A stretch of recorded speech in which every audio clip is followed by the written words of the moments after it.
بدورها من أجل التسوية النهائية للنزاع الإقليمي حول الصحراء المغربية في إطار احترام تام لوحدتها الترابية وفي إطار سيادتها الوطنية. كما تعلمون، جرت الانتخابات التشريعية والجهوية والمحلية الأخيرة في 8 شتنبر 2021 في منطقة الصحراء المغربية، كما هو الشأن في باقي جهات المملكة المغربية، وسجلت المنطقة أعلى نسبة مشاركة على المستوى الوطني بلغت 63%. وقد مرت العملية الانتخابية في جو من التعبئة والتنظيم الديمقراطي وفي توافق تام مع المعايير الدولية، مما يؤكد جو الهدوء والطمأنينة التي تشهده منطقة الصحراء المغربية. وتجسد هذه المشاركة الكثيفة على أن ساكنة الصحراء المغربية متشبتة بالوحدة الترابية المملكة، كما تؤكد مما لا يترك مجال للشك رغبتها في الانخراط التام والفعال في تنزيل النموذج التنموي الجديد للأقاليم الجنوبية الذي أطلقه صاحب الجلالة الملك محمد السادس سنة 2015. ويجدد المغرب من هذا المنبر تعبير عن استعداده لمواصلة التعاون مع منظمة الأمم المتحدة في إطار الجهود التي يبذلها السيد الأمين العام للتوصل إلى حل سياسي واقعي وعملي ودائم وقائم على التوافق في إطار احترام تام للسيادة المغربية. ولا يمكن التوصل لهذا الحل إلا في إطار تحمل الجزائر لمسؤوليتها كاملة في إطار المسلسل السياسي للموائد المستديرة، وذلك على قدر مسؤوليتها في خلق واستمرار هذا النزاع. وتظل مبادرة الحكم الذاتي التي تقدم بها المغرب سنة 2007 هي الأفق الوحيد للتوصل إلى حل سياسي نهائي لهذا النزاع الإقليمي المفتعل. كما يجدد المغرب الإعراب عن بالغ قلقه إزاء الحالة الإنسانية المأساوية لساكنة مخيمات تندوف، حيث تخلى البلد المضيف في الجزائر عن مسؤولياته لصالح جماعة مسلحة انفصالية في انتهاك صارخ لقواعد القانون الدولي الإنساني. ونطالب المجتمع الدولي التحرك من أجل حمل البلد المضيف على احترام التزاماته التعهدية، ولا سيما تمكين المفوضية السامية للاجئين من تسجيل وإحصاء هذه الساكنة استجابة لنداءات مجلس الأمن المتكررة. السيد الرئيس، إن المملكة المغربية التي يحركها التاريخ والمصير المشترك التي يربطها بدولة ليبيا الشقيقة والزخم الإيجابي الذي أحدثه اتفاق الصخيرات السياسي تواصل جهودها للمساعدة في إيجاد حل سلمي للصراع في هذا البلد الشقيق. وفقا للتعليمات السامية لصاحب الجلالة الملك محمد السادس، سيقف المغرب دائما إلى جانب المؤسسات الليبية الشرعية، وسيدعم الجهود الدولية الهادفة إلى حل الأزمة التي تواجه هذا البلد المغاربي في إطار ما تم الاتفاق عليه بين مختلف الأطراف الليبية. ويبقى اقتناع المغرب راسخ بأن حل الأزمة الليبية لن يأتي إلا من الليبيين أنفسهم بمنأى عن التدخلات والأجندات الخارجية، فالحوار الليبي هو أنجع وسيلة لتحقيق تطلعات الشعب الليبي إلى الاستقرار والمصالحة الوطنية والتنمية. وتؤمن المملكة المغربية بأهمية القصوى لتنظيم الانتخابات في ليبيا في تاريخها كخطوة حاسمة على درب تحقيق السلام في هذا البلد الشقيق، وبنفس الالتزام المتجدر والقوي والموصول بدعم السلام في الشرق الأوسط تضع المملكة المغربية القضية الفلسطينية ومدينة القدس المقدسة في مقدمة أولوياتها وفي نفس مرتبة قضية وحدتها الوطنية. وتطلع المملكة المغربية بكل أمل إلى سلام عادل وشامل ومستدام في الشرق الأوسط يفضي إلى قيام دولة فلسطين مستقلة على ترابها الوطني ضمن حدود يونيو 1967، وعاصمتها القدس الشرقية تعيش في سلم وأمان جنبا إلى جنب مع دولة إسرائيل. ومن منطلق رئاسة جلالة الملك محمد السادس للجنة القدس التابعة لمنظمة التعاون الإسلامي، يرى المغرب أن هذا الأمل يظل مرهونا بإدراك الجميع بأنه لن يستتب الأمن لطرف ما لم يتحقق الأمر ذاته للطرف الآخر، وهذا يتطلب توافقا شجاعا لإعادة إطلاق عملية السلام ووقف كل أشكال الانتهاكات والتضييق والاستفزاز. وتجدد المملكة المغربية التي يرأس عائلها صاحب الجلالة الملك محمد السادس لجنة القدس موقفها الثابت والمبدئي بخصوص ضرورة الحفاظ على الوضع القانوني والتاريخي والروحي للمدينة المقدسة، مما يجعلها أرضا للتعايش بين أتباع الديانات السماوية وعاملا للتقريب بين الشعوب وتعزيز السلام والاستقرار في المنطقة، إيمانا منها بأن السلام يجلب السلام، تعمل المملكة المغربية من أجل علاقات سلمية وسليمة مع دولة إسرائيل من شأنها أن تساعد في دفع قضية السلام في المنطقة وتعزيز الأمن الإقليمي وإتاحة فرص جديدة للمنطقة ككل، كما جاء في الإعلان الثلاثي الموقع في دجنبر 2020 أمام جلالة الملك محمد السادس. السيد الرئيس، لقد آن الأوان لاتخاذ إجراءات عاجلة وعملية منسقة تعزز دور منظمة الأمم المتحدة كإطار عالمي للتعاون الدولي ولإحداث تغييرات عميقة في نظامنا الدولي، ونحتاج في ذلك إلى أمرين: الإرادة والتدخل العاجل، أي حشد إرادة الدول لتفعيل الوعي بالمسؤولية المشتركة وترجمة ذلك إلى أجندة تعبئة بمنظور أكثر تضامنية وفعالية. وبالتزام ثابت وبروح مفعمة بالجدية والمسؤولية ستواصل المملكة المغربية دورها كاملا داخل الأجهزة الأساسية لمنظمتنا بغية الإسهام في تقوية مصداقيتها وفعاليتها وإشعاعها. والسلام عليكم ورحمة الله تعالى وبركاته.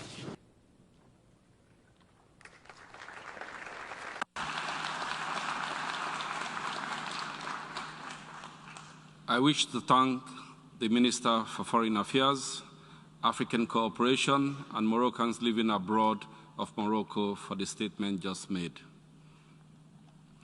Statement by Her Excellency Veronica Nathaniel Makamo Dulhover, Minister for Foreign Affairs and Cooperation of Mozambique. I now give the floor to Her Excellency Veronica Nathaniel Makamo Dulhover, Minister for Foreign Affairs and Cooperation of Mozambique.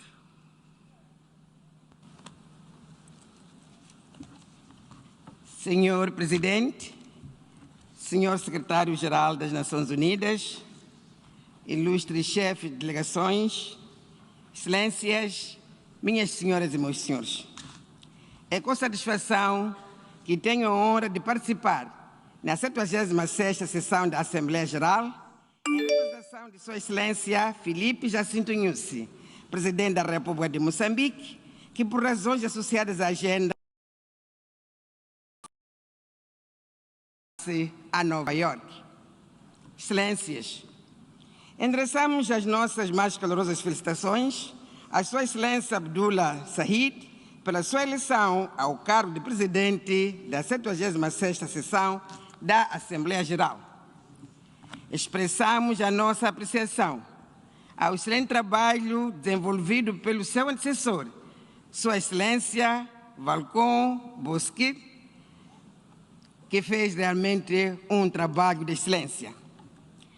Ao Secretário-Geral das Nações Unidas, Sua Excelência António Guterres, dirigimos as nossas palavras de apreço pela extraordinária liderança. Excelências, a Assembleia Geral das Nações Unidas, mais uma vez, reúne-se num período caracterizado pela prevalência de múltiplos desafios de natureza global. O lema escolhido para a presente sessão reflete o contexto particular e difícil em que todos os países do mundo estão inseridos desde 2019, em decorrência da pandemia da Covid-19. Desde a sua eclosão, são notáveis os esforços de diferentes atores, governos, organizações regionais e internacionais, o setor privado e a sociedade civil, num processo conjugado para fazer face a este fenômeno mundial que ameaça a humanidade. É de saudar o papel central das Nações Unidas, incluindo através da Organização da Saúde, na coordenação de ações visando a mobilização de meios e recursos para salvar vidas e tornar o nosso mundo livre desta pandemia. Moçambique tomou medidas importantes, entre as quais a introdução de medidas restritivas, o aumento da capacidade de testagem, campanha de capacitação e sensibilização das comunidades sobre a importância dos cuidados de prevenção e combate à Covid-19. Os cuidados de prevenção incluíram a aplicação de medidas de saúde pública e social e a administração de vacinas. Excelências, Um dos desafios principais que enfrentamos nos países em desenvolvimento, como Moçambique, é o acesso aos medicamentos e vacinas. Acreditamos que o setor privado e os parceiros de cooperação internacionais têm um papel importante a jogar na disponibilização de apoio e edificação de infraestruturas necessárias para a administração de vacinas. Somos pela derrogação temporária de certas disposições do Acordo sobre o Direito de Propriedade Intelectual relacionadas com o comércio, vulgo TRIPS, para permitir uma resposta mais eficaz à Covid-19. As vacinas constituem hoje um bem essencial que está intrinsecamente ligado ao direito à vida, um direito que todos os nossos países devem defender. Historicamente, a humanidade tem demonstrado resiliência perante os grandes desafios. Estamos, por isso, esperançosos que, desta vez, também saberemos superar esta pandemia. A escassez de recursos impõe que renovemos o nosso apelo à comunidade internacional para canalizar o seu apoio para, de forma conjunta, podermos combater a Covid-19 com sucesso. O seu impacto nos países em desenvolvimento desafia a comunidade internacional a encontrar mecanismos eficazes de mobilização de recursos financeiros para a recuperação econômica dos países fortemente afetados pela pandemia, o que permitirá uma recuperação rumo ao alcance dos Objetivos de Desenvolvimento Sustentável. O impacto da pandemia influenciou a desaceleração econômica de Moçambique para níveis negativos em 2020. Prevê-se que o país inicie ainda este ano a sua recuperação econômica na taxa de 1,3% do PIB, seguido de um crescimento mais de 2022. Gostaríamos, mais uma vez, de agradecermos aos nossos parceiros internacionais pelo apoio dispensado na implementação das ações de combate à pandemia. Neste contexto, a revitalização do papel das Nações Unidas e do multilateralismo é de suma importância. É também importante a dinamização dos processos de reforma das Nações Unidas, com vista a impulsionar a coesão, a articulação, a eficácia e eficiência num processo inclusivo de tomada de decisões. Neste âmbito, o fortalecimento da cooperação e conjugação de esforços são objetivos incontornáveis na promoção da agenda global e de um mundo mais justo, equilibrado e seguro. Senhor Presidente, Excelências, o mundo continua a registrar fenômenos que ameaçam a paz e a segurança internacionais.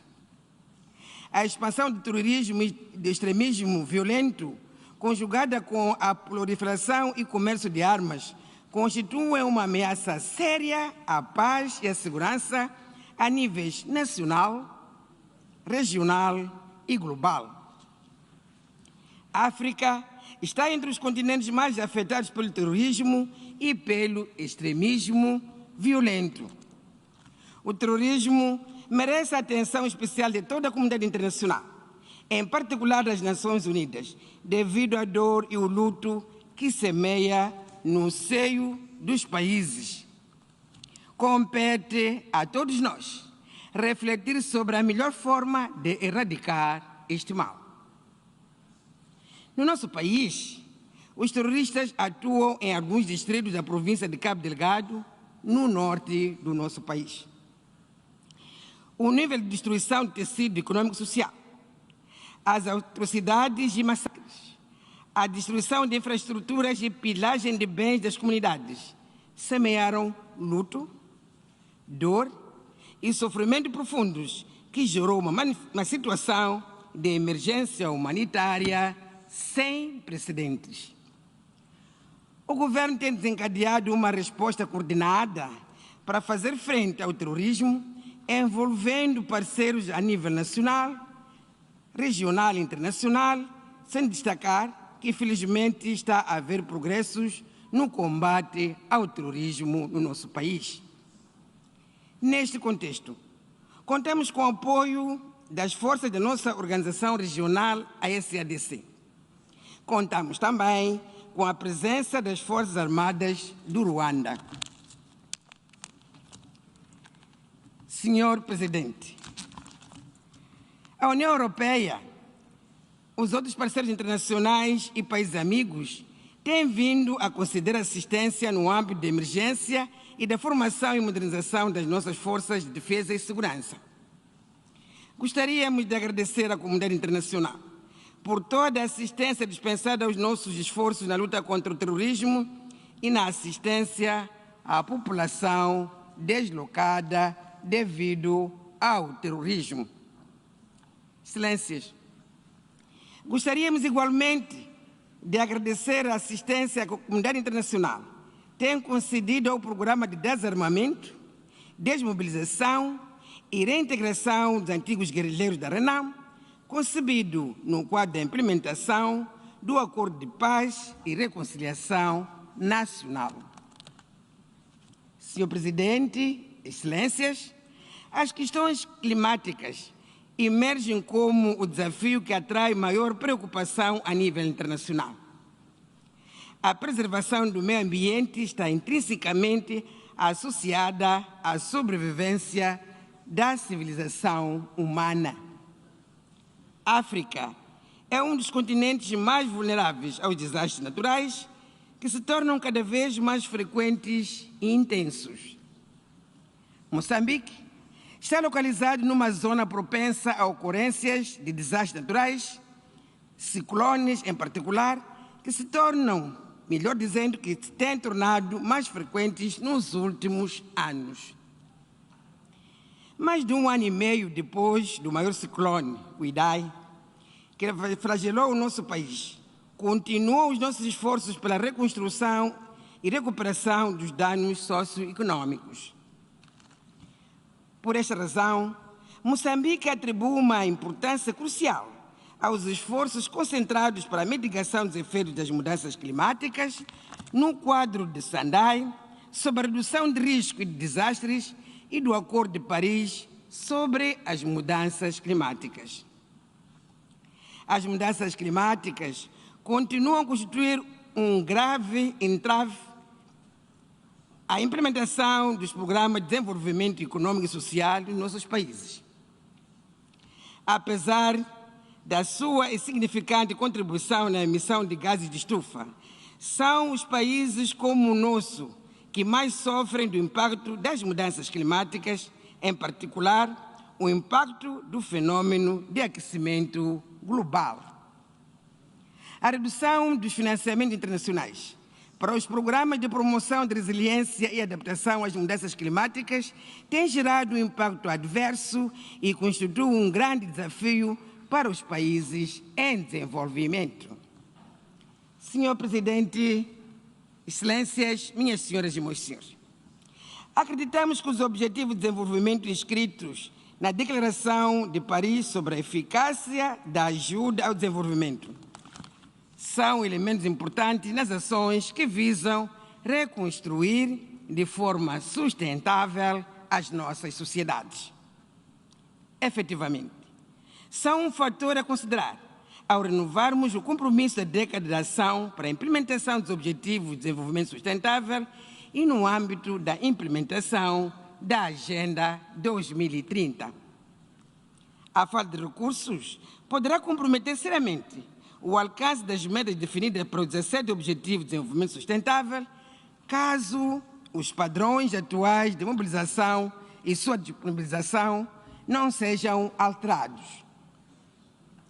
Em Moçambique, a implementação da Agenda 2030 é feita de forma articulada e alinhada com o Programa Quinquenal do Governo 2020-2024. Senhor Presidente, Excelências, minhas senhoras e meus senhores, o nosso país reafirma o seu compromisso com a implementação dos instrumentos jurídicos internacionais que concorrem para o reforço da paz e segurança internacionais, com destaque para o Tratado de Comércio de Armas, o Tratado de Não Proliferação de Armas Nucleares e a Convenção sobre as Armas Convencionais. Senhor Presidente, minhas senhoras e meus senhores, Moçambique tomou a decisão de apresentar a sua candidatura a membro não permanente do Conselho de Segurança para o período 2023-2024. Nas palavras de Sua Excelência Filipe Jacinto Nyusi, Presidente da República de Moçambique, que passo a citar: a importância que atribuímos à paz e segurança ao nível nacional, regional, continental e internacional está na origem desta decisão histórica de nos candidatarmos pela primeira vez desde a nossa independência em 1975 a membro não permanente do Conselho de Segurança das Nações Unidas.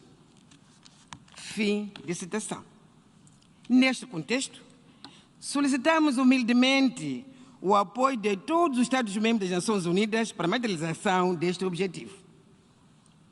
A nossa candidatura constitui a expressão do nosso firme compromisso com a construção e manutenção da paz e segurança internacionais, a preservação e o respeito pelos direitos humanos e a promoção do desenvolvimento sustentável.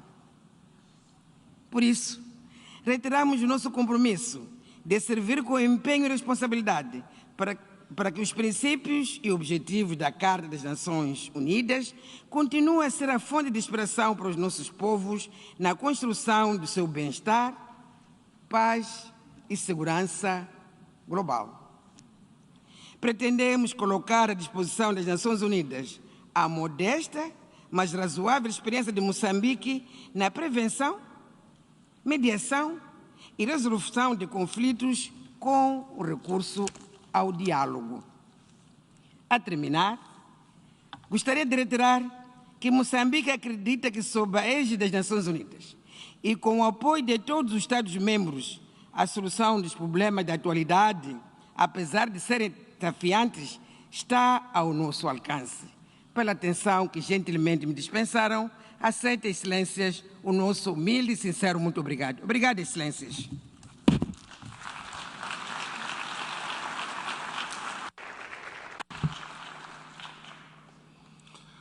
I thank the Minister for Foreign Affairs and Cooperation of Mozambique for her statement. Statement by His Excellency Amri Brown, Minister for Foreign and CARICOM Affairs of Trinidad and Tobago. I now give the floor to the distinguished representative of Trinidad and Tobago to introduce a statement by the Minister.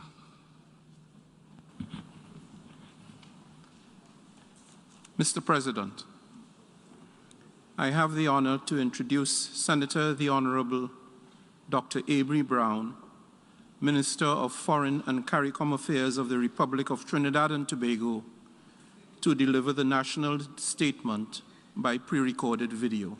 Thank you.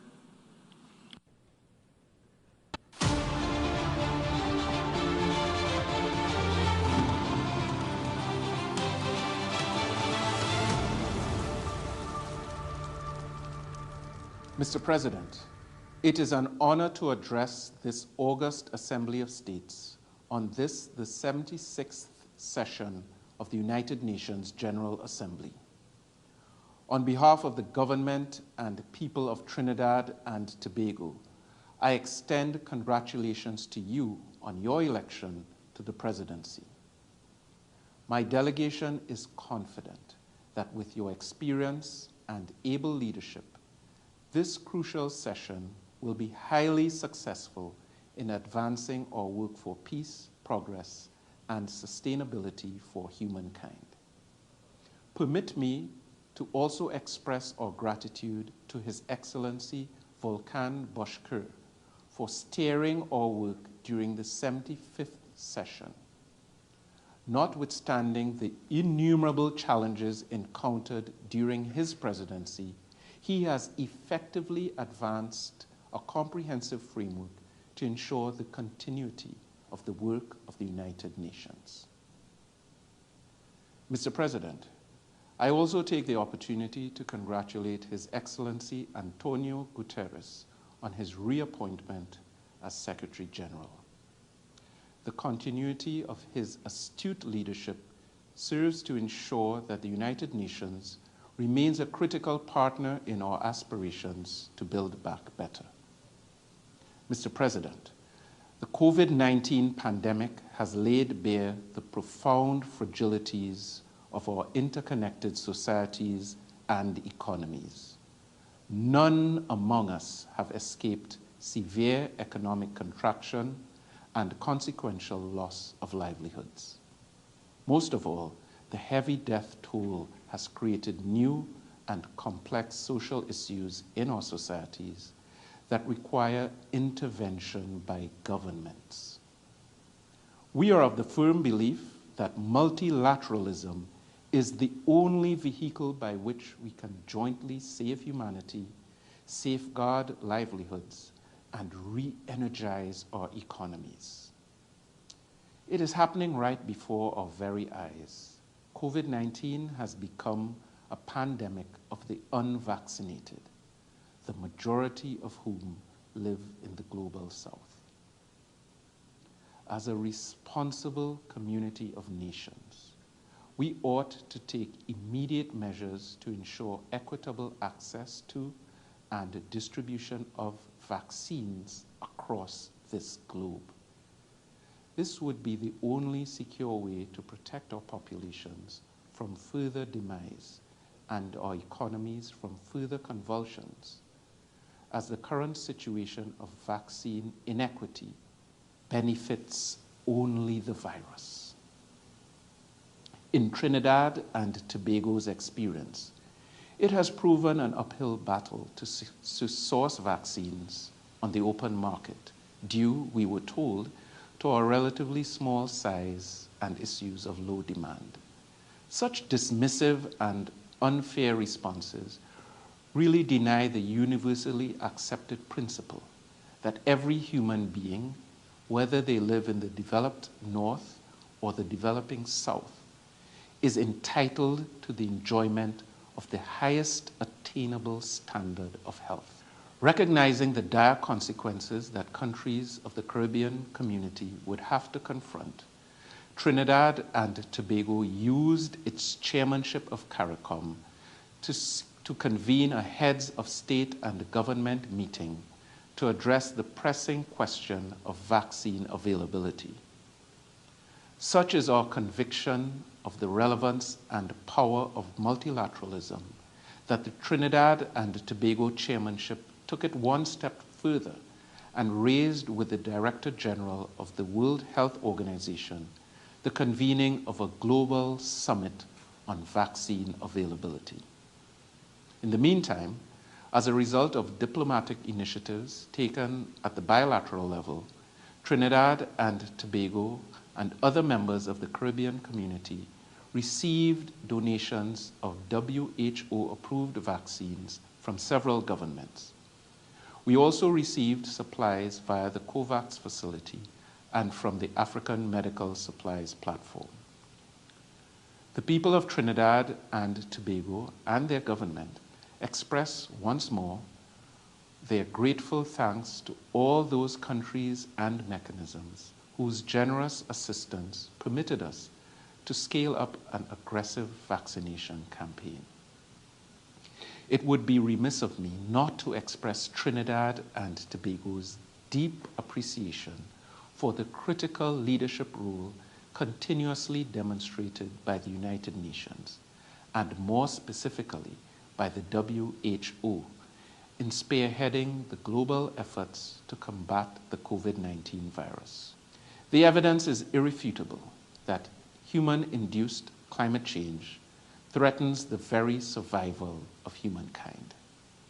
Yet, greenhouse gas emissions are at record levels, and the devastating impacts of climate change continue to worsen, landing on the doorsteps of small island developing states, sitting as they are on the front line of this crisis. It is therefore, Mr. President, our moral responsibility to ensure the full and effective implementation of the Paris Agreement through credible, concrete, enhanced commitments. The commitment made by developed countries to mobilize $100 billion annually to support mitigation and adaptation in developing countries must be met. Notwithstanding Trinidad and Tobago's minuscule contribution to global emissions, we have committed in our nationally determined contribution to a reduction in greenhouse gas emissions of 30% in the public transportation sector and to a cumulative decrease of 15% in the other main carbon-emitting sectors by 2030. Consequently, these commitments would remove over 100 million tons of carbon dioxide from our atmosphere, placing us among the most ambitious in our region. Even so, we are currently updating our NDC with a view to further increasing our mitigation ambition. We hope that COP26 will agree to complete the outstanding issues and to fully operationalize the Paris Agreement on a scale that will support cooperation on mitigation, adaptation, and compliance. That approach would be in keeping with the calls for more ambitious commitments to ensure that the 1.5-degree target remains within our reach. Mr. President, our acute susceptibility to climate change stems from our inherently complex structural vulnerabilities as small island developing states that trap us in a mire of compounding risks, sentencing us to a cyclical struggle of recovery, rebuilding, and redevelopment. Yet we are told time and time again that our categorization as middle and high-income countries render us ineligible to access concessionary finance and development support. It is as if the international system, almost by design, perpetuates the conditions that stifle our hard-earned, albeit fragile, progress. The need to reassess the eligibility of SIDS for concessional finance beyond income measures has been widely acknowledged by the international community for almost 3 decades. In this regard, Trinidad and Tobago applauds the Secretary General's efforts in advancing the development of a multidimensional vulnerability index that will more accurately reflect our composite challenges and open the door to SIDS-sensitive financing. The international economic and financial system must be transformed to better support the most vulnerable countries. Mr. President, we also recognize that the increasing incidence of violent crime domestically bedevils our efforts toward achieving sustainable development and the maintenance of the rule of law. Much of this criminal activity derives from the operations of international criminal networks engaged in the illicit trafficking of small arms and increasingly sophisticated weaponry, illegal drugs, money laundering, human trafficking, and piracy across our society. Recognizing its value to us and the members of CARICOM as a whole, Trinidad and Tobago played a highly constructive role in the process culminating in the adoption of the Arms Trade Treaty. We remain keenly engaged to ensure that the treaty fully achieves its objectives. Mr. President, as we reflect on the 20th anniversary of the tragic events of September 11th in New York, we are reminded of our commitments to combat terrorism in all its forms and manifestations. In this regard, the Anti-Terrorism Act of Trinidad and Tobago establishes a robust legal architecture, including measures for criminal prosecution to detect and interrupt the financing of terrorism, the collection and sharing of information, intelligence and evidence, and the enforcement of targeted financial sanctions, all in accordance with international law. Mr. President, what most preoccupies us is an evident tendency for the entrenchment of a culture of violence in our society. Most disturbingly, the prevalence of domestic violence and violence against women and girls. Trinidad and Tobago has therefore begun to create safe spaces for all women and girls, and is now accelerating its efforts to change the negative behaviors and gender stereotypes at all levels. Consequently, amendments to existing legislation on domestic violence, sexual offenses, child protection, as well as to allow for electronic monitoring of sex offenders, were enacted recently to provide further protection for women and girls. Mr. President, we are cognizant that in several parts of the world, people continue to be systematically denied their fundamental human rights and human dignity. Such violations ought to offend us as a community of nations, working to improve the standards of living and welfare of all our peoples. It is therefore necessary that we reject and punish impunity wherever it rears its ugly head. Accordingly, Trinidad and Tobago remains unwavering in its commitment to the mandate and mission of the International Criminal Court in the interest of banishing the worst forms of human rights abuses and violations from our civilization. We urge those states which are not yet members of the court to subscribe to it in order to achieve universality. Mr. President, despite recent contusions, Trinidad and Tobago is seizing the opportunity to emerge stronger and better.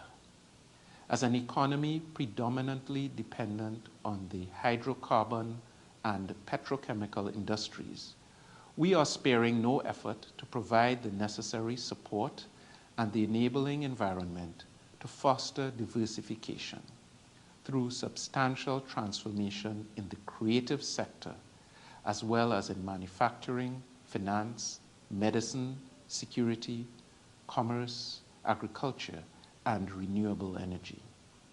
Our newly established Ministry of Digital Transformation is leading these efforts to create a competitive, digitally driven economy that will stimulate greater opportunities for all of our people.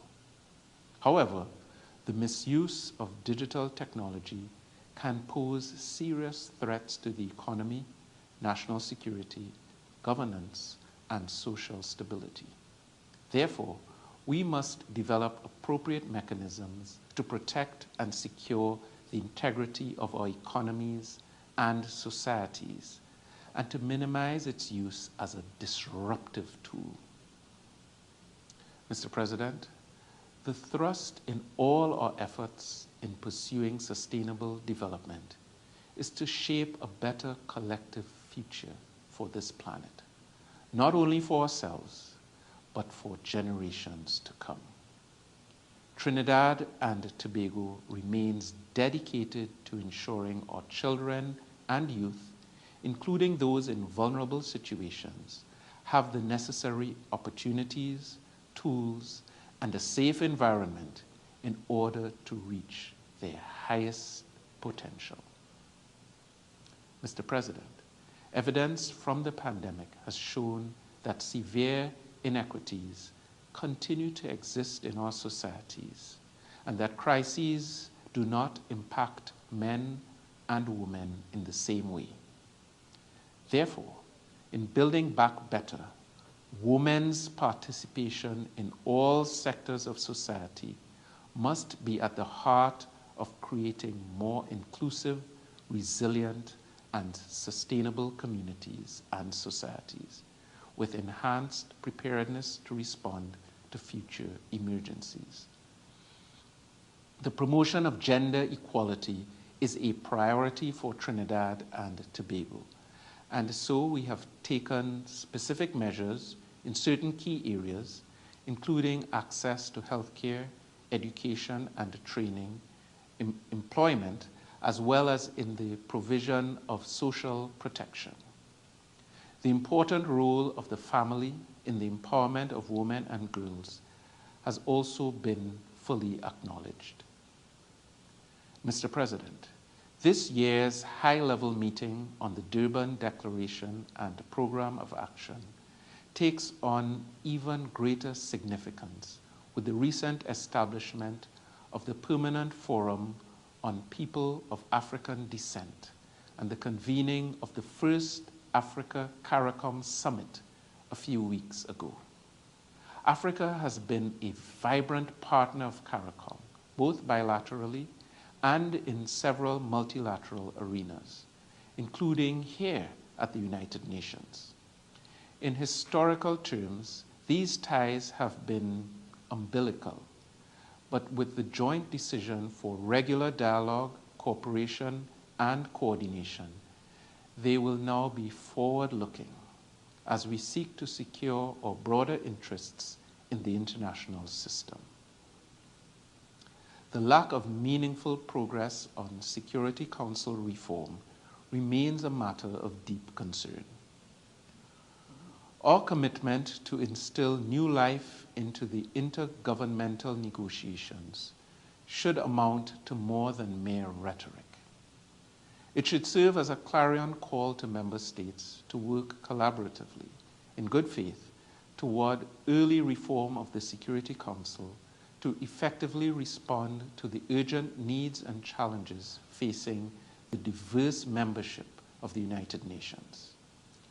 A representative council will add substantially to improving the effectiveness and credibility of our organization as the leading international pillar for peace and security. Mr. President, as we have entered the decade of action and delivery to implement the 2030 Agenda, it is important to ensure that no country is left behind. The unjust designation of Cuba as a state sponsor of terrorism, along with the economic, commercial, and financial embargo imposed against that country, undermine its ability to cope with the pervasive impacts of the pandemic and its potential to achieve sustainable development.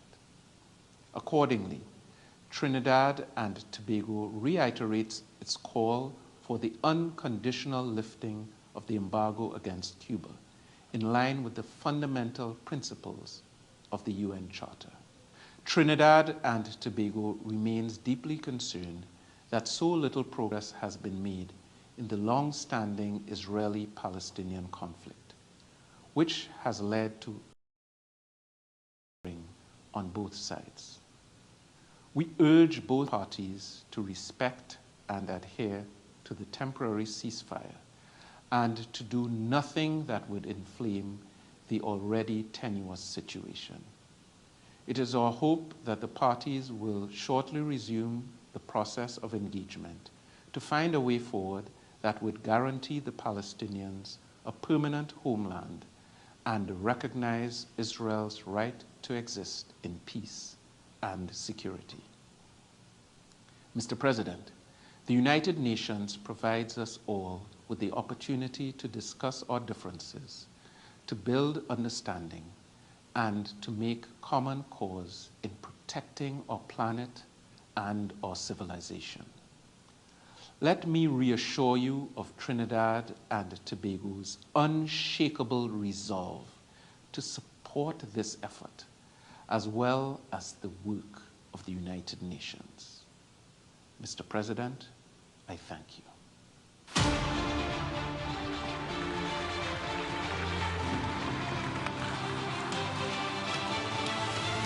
I wish to thank the Minister for Foreign and CARICOM Affairs of Trinidad and Tobago for the statement just made.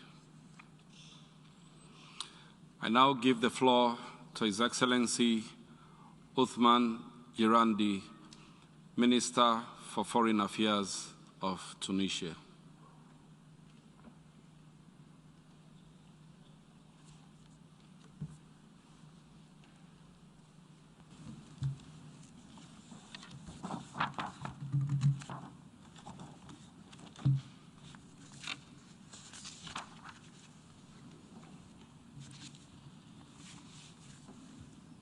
سيد رئيس الجمعية العامة للأمم المتحدة، سيد الأمين العام لمنظمة الأمم المتحدة،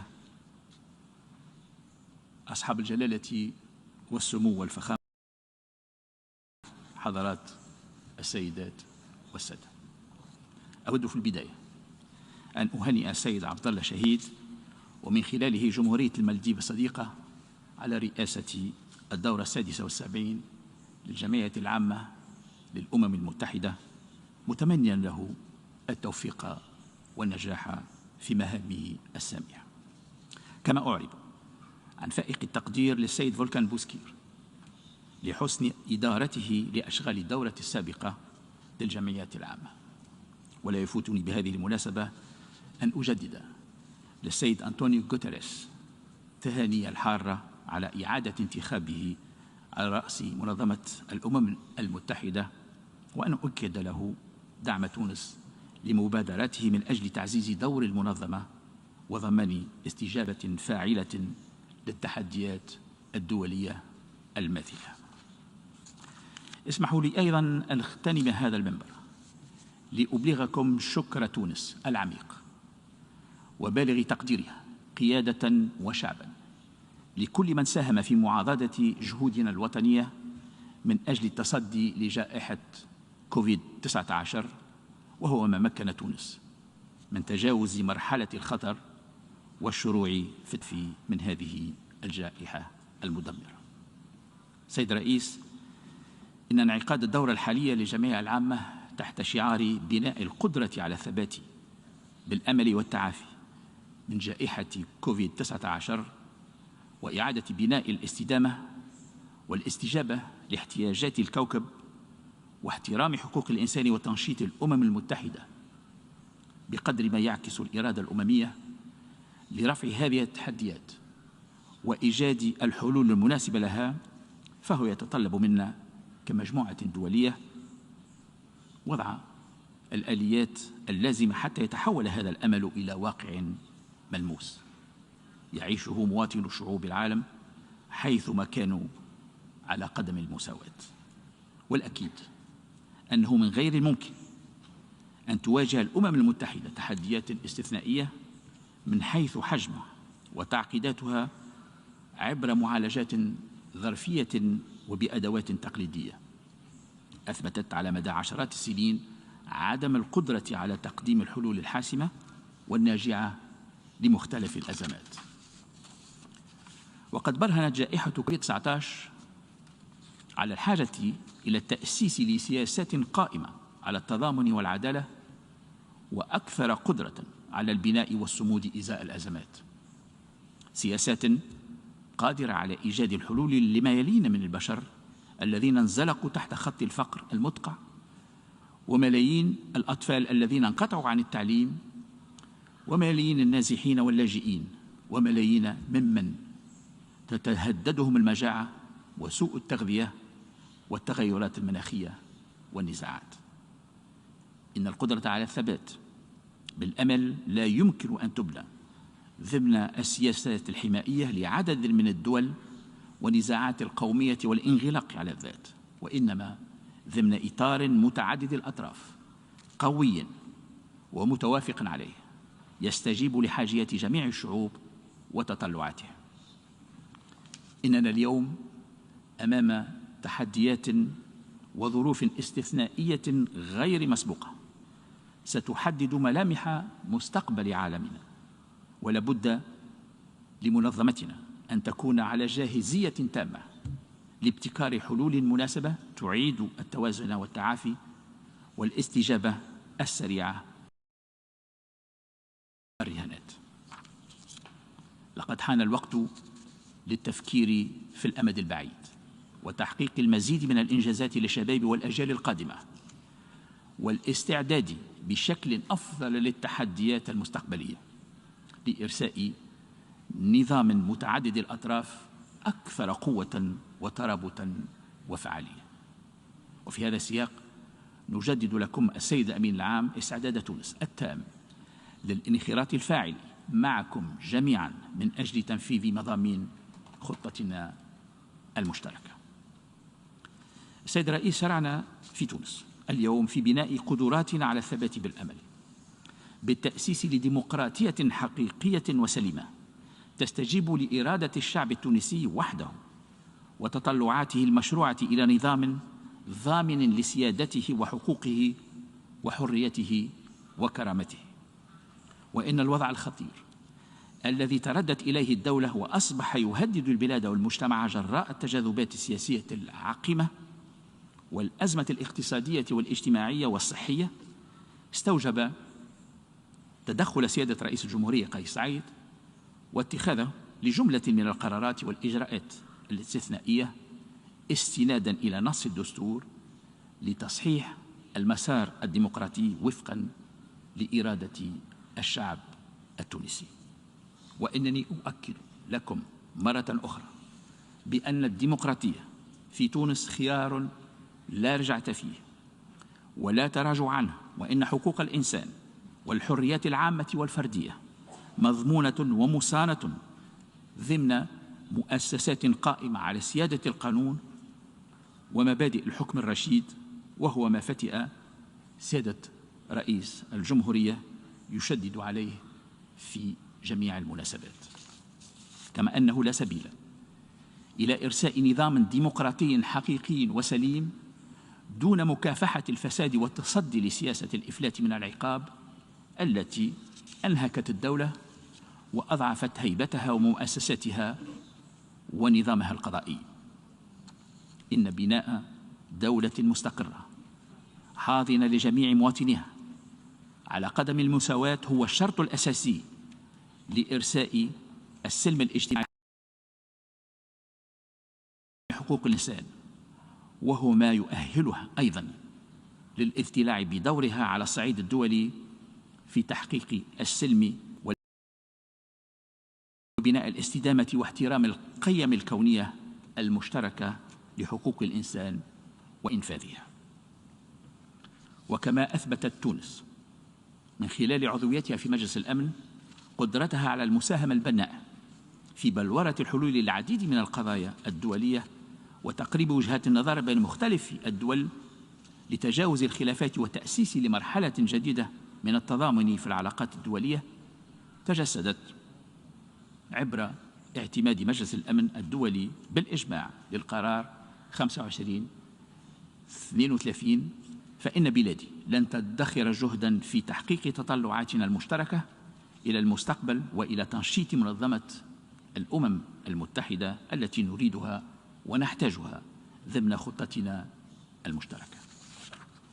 وأود التأكيد من هذا المنبر لكل أصدقائنا وشركائنا حرص سيادة الرئيس على أن تظل تونس كما كانت دوما قوة اقتراح إيجابي ومساهما فاعلا في خدمة السلم والأمن الدوليين وإشاعة قيم التعاون والتضامن بين كل شعوب وبلدان العالم. سيد الرئيس، ستواصل تونس أيضا دورها المؤثر في محيطها المباشر والإقليمي من خلال تقديم الدعم والمساندة للأشقاء في ليبيا لاستكمال المسار السياسي وإنجاز الاستحقاقات السياسية الانتخابية والأمنية المنتظرة، بما من شأنه أن يعيد لليبيا أمنها واستقرارها ويساعدها على استرجاع مكانتها كطرف إقليمي وازن بعيدا عن أي تدخل في شأنها الداخلي. وأجدد في هذا السياق ترحيب تونس بمخرجات اجتماع الدول جوار ليبيا الذي احتضنته الجزائر الشقيقة مؤخرا، والذي شكل آلية إقليمية محورية من شأنها تعزيز الدور الحيوي لدول الجوار في مساعدة الأشقاء الليبيين على تجاوز هذه المرحلة برعاية المتحدة وبدعم المجموعات الدولية. سيد الرئيس، تظل القضية الفلسطينية بالنسبة إلينا في تونس قضية جوهرية لن نتوانى عن الدفاع عنها ونصرتها، وإننا ندعو منظمة الأمم المتحدة بجميع هياكلها وآلياتها إلى وضع حد لمعاناة الشعب الفلسطيني. فكيف يمكن لنا بناء الأمل والمجموعة الدولية لم تتمكن على مدى أكثر من 7 عقود من إنهاء الاحتلال الإسرائيلي لفلسطين رغم مئات القرارات الدولية وما تم بذله من جهود ومبادرات دولية وإقليمية؟ فكيف يمكن سيد الرئيس أن يحرص الجميع على تكريس حقوق الإنسان عبر العالم في حين أن شعبا في ركن من هذا العالم تنهك حقوقه كل يوم، وفي مقدمتها حقه في تقرير مصيره وبناء دولته المستقلة على حدود سنة 1967 وعاصمتها القدس الشريف؟ فمن غير المقبول أن تبقى الحال في فلسطين على ما هو عليه إذا أردنا فعلا تعافيا حقيقيا للعالم، لأن التعافي الحقيقي ليس فقط من الجوائح الوبائية وإنما من كل المظالم والمآسي. وبالمثل فإن استمرار حالة عدم الاستقرار والمعاناة الإنسانية لعديد الشعوب في المنطقة العربية يضع على المجتمع الدولي مسؤولية جسيمة لمضاعفة الجهود من أجل دفع مسارات التسوية في مناطق النزاع، بما في ذلك في كل من سوريا واليمن. كمن لم يشهد عالمنا التعافي المنشود دون مساعدة القارة الإفريقية على تسوية الصراعات التي تستنزف طاقاتها، بما يتيح لدولها تحقيق أهداف التنمية المستدامة للأمم المتحدة لسنة 2030 والتأسيس لإفريقيا التي نريد وفقا لخطة الاتحاد الإفريقي لسنة 2063. ونؤكد في هذا السياق أيضا على ضرورة تضافر الجهود الدولية والإقليمية لمكافحة الإرهاب والتطرف العنيف، واعتماد مقاربة شاملة في التعاطي مع مسألة الهجرة، ومضاعفة الاهتمام بقضايا تغيير المناخ وتداعياتها متعددة الأبعاد، وسد الفجوة الرقمية والفوارق التنموية، ونقل التكنولوجيا وتطوير مجتمعات المعرفة. سيد الرئيس، لقد كانت تونس على مدى تاريخها العريق الذي يمتد من قرطاج وما قبله مرورا بالحقبات الرومانية والبيزنطية والإسلامية وصولا إلى العصر الحديث منارة حضارية رائدة في الإصلاح وجسرا للتواصل بين مختلف الثقافات وفضاءات الانتماء الإقليمية والدولية في إطار قيم التسامح والاعتدال وقبول الآخر، بمشاركة فاعلة لكل مكونات المجتمع ودور راسخ ورائد للمرأة عبر العصور. ومن هذا المنطلق ستحتضن بلادي الدورة 18 لقمة الفرنكوفونية بجزيرة جربة يومي 20 و21 نوفمبر 2021، وستمثل هذه القمة محطة هامة نحو تعزيز التضامن والقيم الكونية المشتركة للتعايش الإنساني والحضاري، كما ستكون تونس كذلك جسرا للتعاون الاقتصادي والتنموي بما يساعد على تحقيق التنمية المتضامنة والمتكافئة من خلال احتضانها السنة القادمة قمة 8 لمؤتمر طوكيو الدول 8. وفي الختام سيد الرئيس، أود تأكيد عزم تونس قيادة وشعبا على أن تظل شريكا فاعلا للجميع دولا ومنظمات دولية وإقليمية وهيئات أممية من أجل توطيد مقومات السلم والأمن وتحقيق التنمية وحقوق الإنسان للجميع وبناء عالم أكثر أمناً وعدلاً واستقرار. وشكراً لكم على حسن الإصغاء.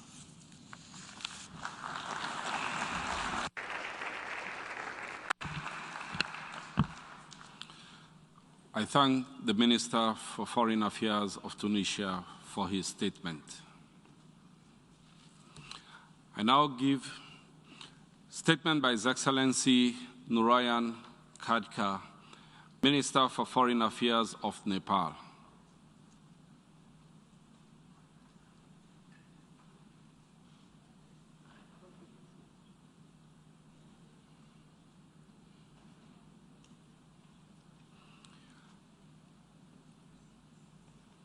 I now give the floor to His Excellency Nurayan Khadka, Minister for Foreign Affairs of Nepal.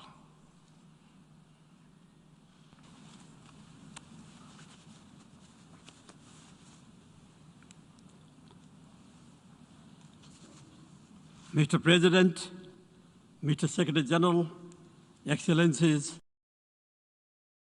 delegates, I bring warm greetings to this distinguished audience from the people and government of Nepal and their best wishes for the success of this assembly. I congratulate you, Mr. President, on your well-deserved election.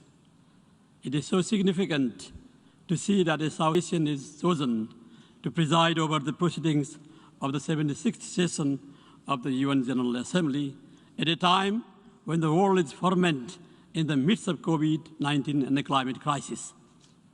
Please be assured, Mr. President, of Nepal's full support in the discharge of your important responsibilities. Let me also commend the outgoing President, His Excellency Mr. Volkan Bozkir, for successfully leading the 75th session of the Assembly during the trying times. I would like to place on record our warmest congratulations to UN Secretary General, His Excellency Mr. Antonio Guterres, on his reappointment for a second term of office, and I commend his leadership of our organization. Mr. President, I would like to join all leaders in expressing our deepest condolences to the people across the world who have lost their loved ones due to the COVID-19 pandemic. COVID-19 has silently and cruelly claimed over 4.5 million lives. The crisis has brought the world to a grinding halt, devastated the global economy, pushed an additional 150 million people into extreme poverty, and threatened to reverse hard-earned development gains. The COVID crisis has exacerbated pre-existing and perennial challenges such as poverty, hunger, unemployment, inequalities, and climate change. This has exposed systematic weaknesses, vulnerabilities, and inadequacies in the health system around the world. Nowhere is this distinctly visible than in the most weak and vulnerable countries where people remain deprived of access to even basic civic amenities. The theme of the general debate, building resilience through hope, is both timely and pertinent. Recovering from COVID-19, rebuilding sustainably, responding to the respecting the rights of people, and revitalizing the UN aptly mirrors the pressing priorities, challenges, and needs. Reviving hope is critical in times of crisis. We appreciate the efforts made by the international community, including the United Nations system, to address the challenges posed by the COVID-19. We also welcome the pledges of funds and vaccines. Increased commitment and resources are needed for these initiatives. Deepening vaccine inequality is leaving adverse socioeconomic impacts in many low-income countries. Fair and equitable access to vaccine must be ensured for everyone, everywhere. People's lives should come first. Vaccines must be declared as public goods for the benefit of people's lives. In Nepal, saving lives, strengthening the health system, and pursuing economic recovery and transformation underpin our efforts to build a sustainable and a resilient recovery. Despite constraints and challenges to access COVID-19 vaccines, we have been able to vaccinate. We remain grateful to our immediate neighbors, India and China, for their support in fighting the COVID crisis. We also sincerely thank friendly countries like United States, Britain, Japan, and others for providing vaccines, critical medical equipment, and medicines in our fight against the pandemic. Mr. President, recent developments in Afghanistan are common concerns to all of us. People of Afghanistan deserve better. We call for an unhindered humanitarian access and a full resumption of public services, including health and education for all sections of Afghan society. We urge all parties involved to ensure peace, security, and stability so that the Afghan people can live in dignity and enjoy their fundamental rights and freedom. We also urge Afghanistan to engage with the international community on the basis of principles of UN Charter and norms of international law. We call on all concerned parties in Myanmar to respect the will of the people, restore the democratic and constitutional process, and uphold the fundamental rights and freedom of the Myanmar people. We call for an immediate end to the hardship and the sufferings of the common people in Libya, Syria, and Yemen. In the Middle East, we reiterate our long-standing position, and I want to see peace and security with a two-state solution for Israel and Palestine, living side by side within secure and recognized international borders. Mr. President, for over 63 years, Nepal has consistently contributed to UN peace operation to promote peace, security, and stability in the conflict-ridden parts of the world.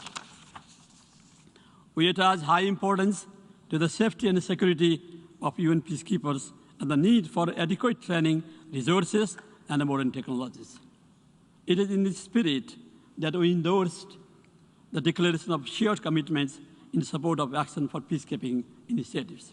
Nepal has endorsed the Kigali principles on the protection of civilians and supports the UN Secretary General's system-wide zero-tolerance policy for sexual exploitation and abuse and aims for zero-case scenario in peacekeeping. As one of the largest troop and police contributing countries, Nepal believes that such countries deserve more senior level positions, both at the headquarters and in the field, based on the level of its contributions. Excellencies and distinguished delegates, Nepal condemns terrorism in all its forms and manifestations and denounces all activities aimed to fuel social discord, communal conflicts, and intolerance. There is a need of robust global cooperation to effectively implement the UN Global Counterterrorism Strategy, to combat and control financing of terrorism, and to fight the organized transborder crimes. This underlines the urgency for the conclusion of a comprehensive convention against terrorism.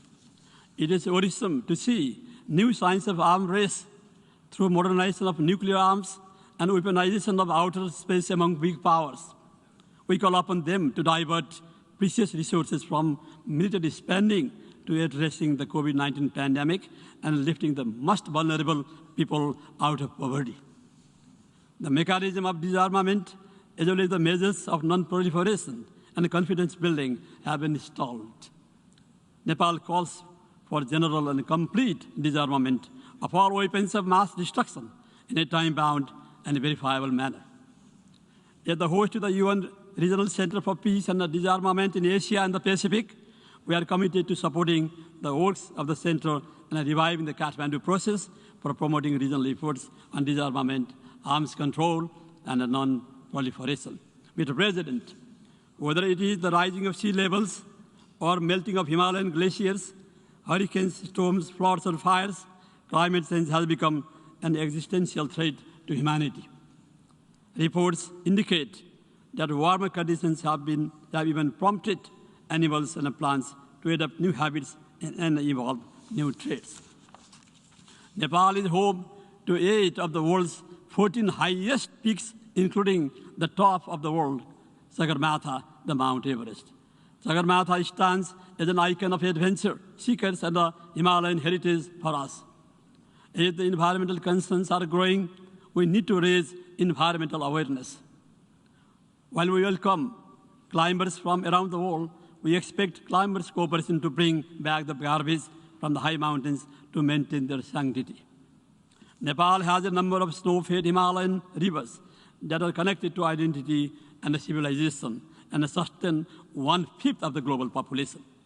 Our efforts have been to accord due ecological vigilance while undertaking development activities in the Himalayan region.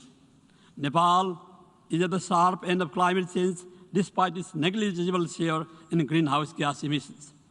On our part, we reiterate our commitment to delivering climate-resilient development pathways by 2030 and net zero emissions by 2050.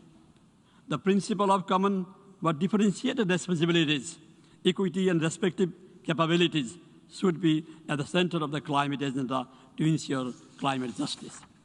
The Glasgow COP26 must provide a breakthrough. Climate ambition of developing countries must be met with easier access to adequate financial and technological support for adaptation and mitigation. It must be a gateway to greener, cleaner, and smarter energy transition.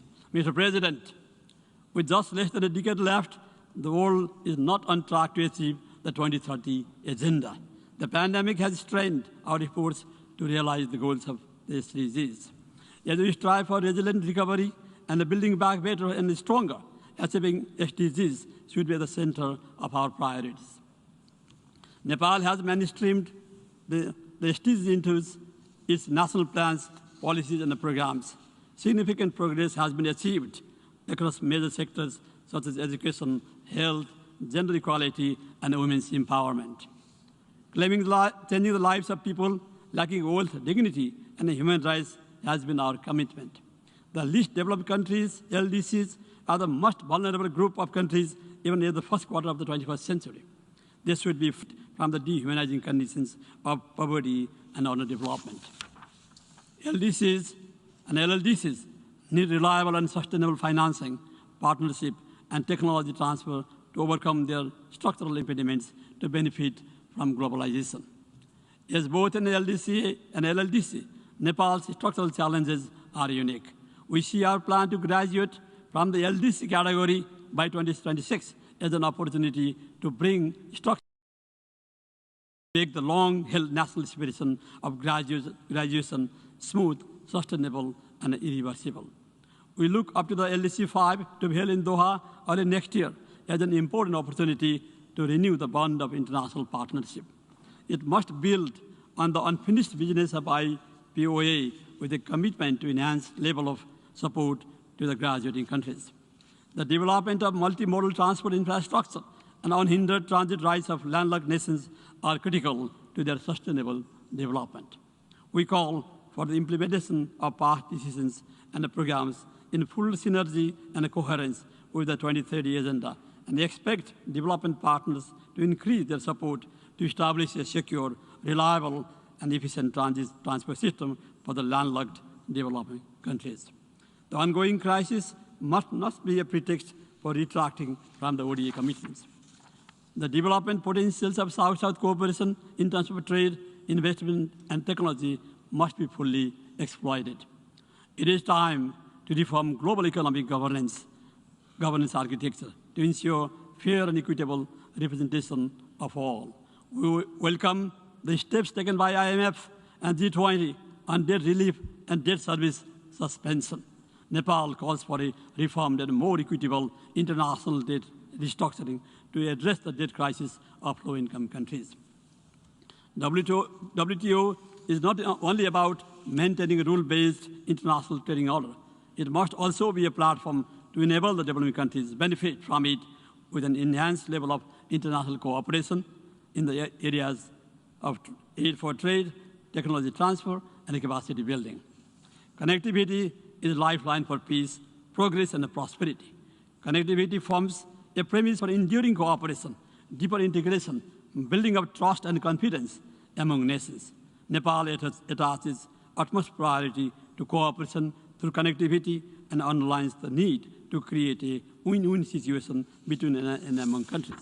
Excellencies and distinguished delegates, Nepal calls for concerted efforts to ensure the safety, security, dignity, and the well-being of all migrant workers. We call for the effective implementation of the Global Compact and for safe, orderly and regular migration, and underline the need for a more robust international governance for the protection, safety, and the welfare of the migrant workers. Protection of minorities and their rights makes the world more humane and contributes to world peace and security. Despite not being a party to the Refugee Convention and its protocol, Nepal has hosted thousands of refugees on humanitarian principles. Nepal considers the forced eviction of citizens as a crime against humanity.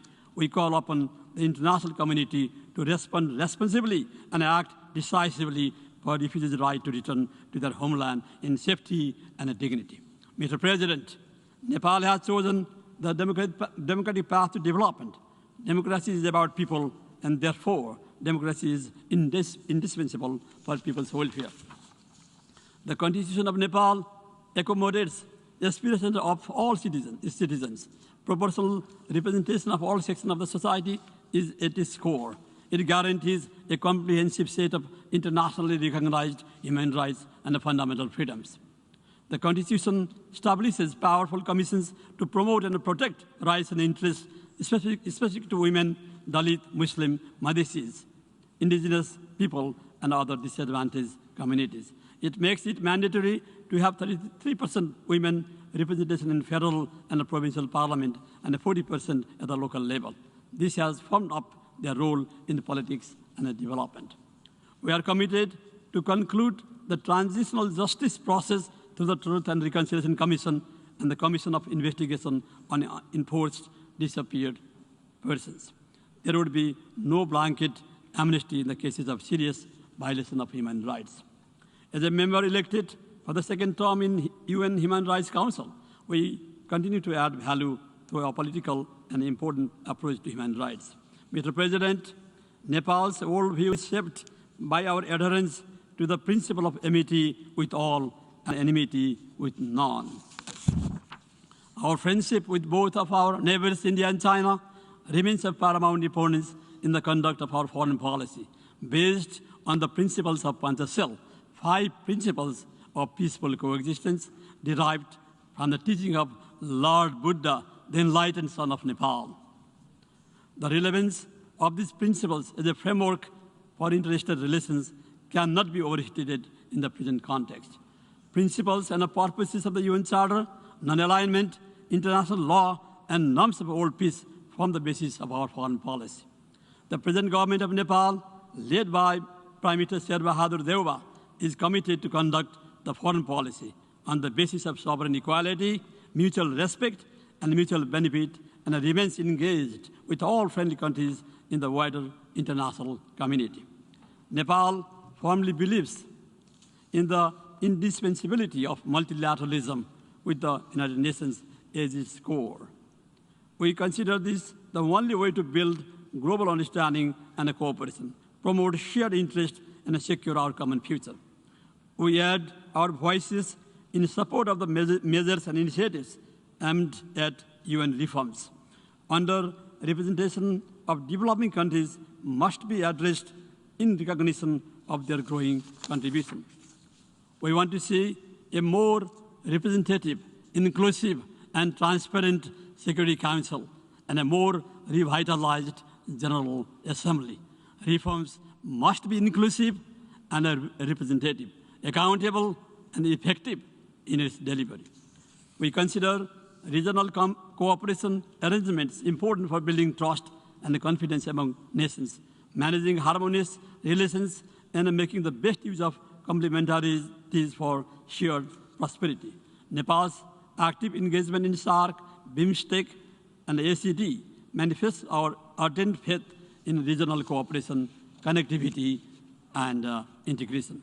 Over the last 65 years, Nepal and the United Nations have enjoyed a strong partnership driven by trust, cooperation, and mutual respect.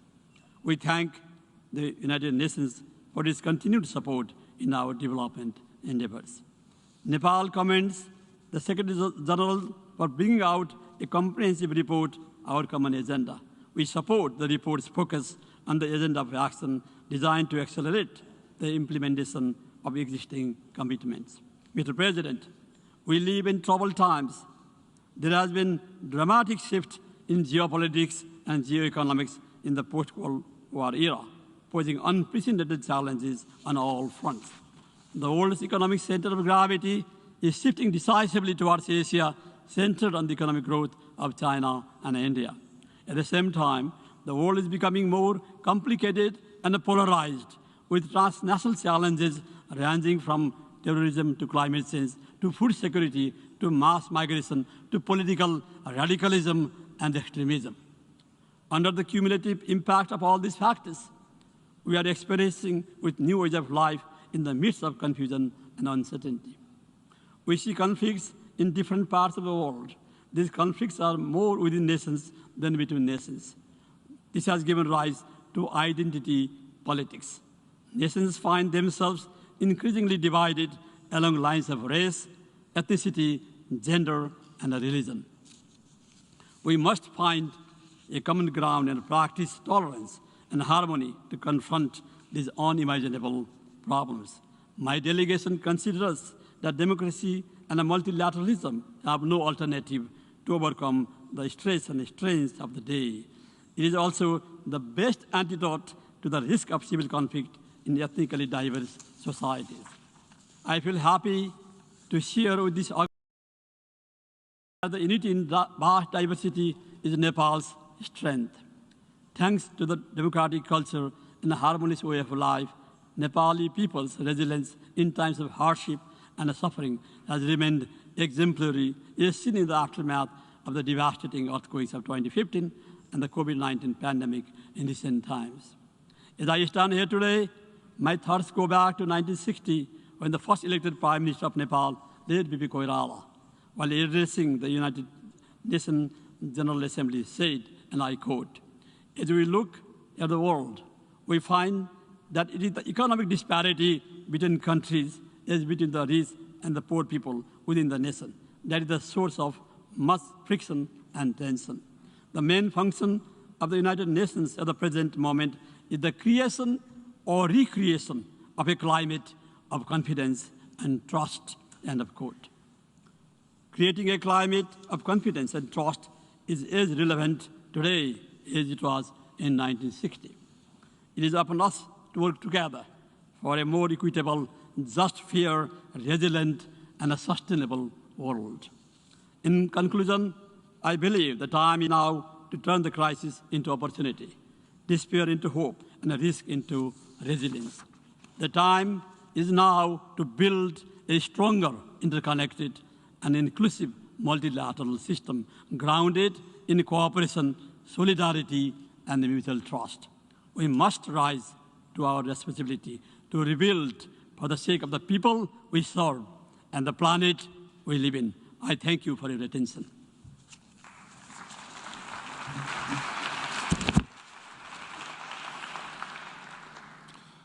I thank the Minister for Foreign Affairs of Nepal for his statement.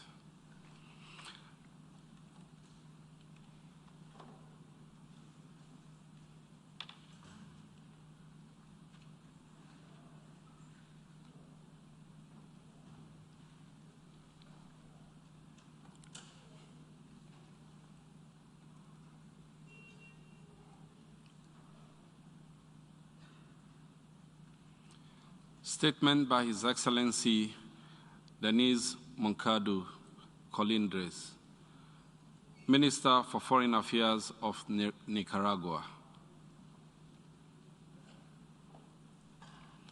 I now give the floor to His Excellency Denis Moncada Colindres, Minister for Foreign Affairs of Nicaragua. Hermano Abdullah Shahid, presidente del 76 periodo de sesiones de la Asamblea General, hermano Antonio Guterres, secretario general de las Naciones Unidas, señor presidente, señoras jefas y jefes de delegación, continuamos viviendo en tiempos de pandemias que afectan a la humanidad, sobre todo a los países en desarrollo. Son tiempos en que se pone a prueba la fortaleza, la fe y la solidaridad de la humanidad entera, enfrentados a enormes desafíos.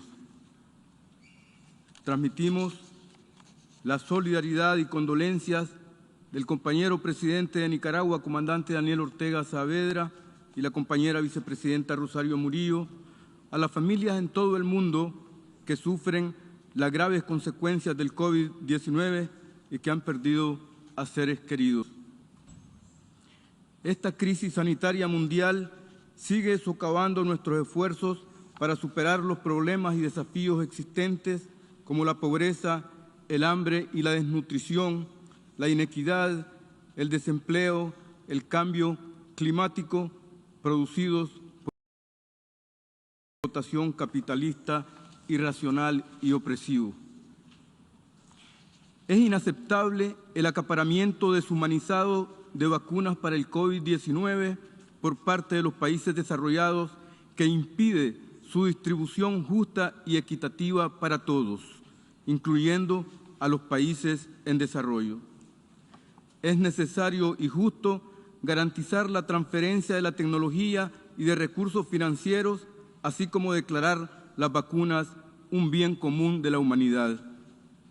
Debemos continuar con el espíritu de lucha de la humanidad para enfrentar y superar la pandemia con solidaridad, cooperación sin condiciones y con un robusto multilateralismo que nos permita acceder a las vacunas, evitando la inequidad y la politización en su distribución. La pandemia que afecta a todos los países en nuestra madre tierra ha evidenciado la necesidad de crear un nuevo modelo económico internacional fundamentado en inclusión, equidad, justicia social, igualdad respetuosa entre los estados y gobiernos, priorizando la erradicación de la pobreza, salud, como derechos universales de la humanidad, demandando que los recursos que se destinan para la guerra, la agresión y desestabilización de los países se dispongan con espíritu humanista para la vida, para la paz, la seguridad y el progreso de los pueblos. Debemos hacer causa común con todos los desafíos, retos y calamidades que afectan a la humanidad. No debemos de olvidar la crisis de refugiados y también el dolor y sufrimiento de los migrantes. Es evidente que las guerras e intervenciones promovidas y realizadas por las potencias occidentales violentan la soberanía de nuestros pueblos y condenan al exilio a millones de niños, mujeres y grupos vulnerables quienes sufren las consecuencias de la avaricia y codicia de los más poderosos, forzándolos a buscar refugio en países de Occidente, quienes vulneran sus derechos humanos y se amparan en sus políticas discriminatorias, con tratos crueles, inhumanos y degradantes. Asimismo, la migración segura, regular y ordenada es obstaculizada por falta de voluntad de los países occidentales. Millones de personas provenientes de países en desarrollo, víctimas del modelo injusto neoliberal, migran con la ilusión de encontrar mejores oportunidades en los países desarrollados, donde son rechazados, violentando su dignidad y sus derechos humanos.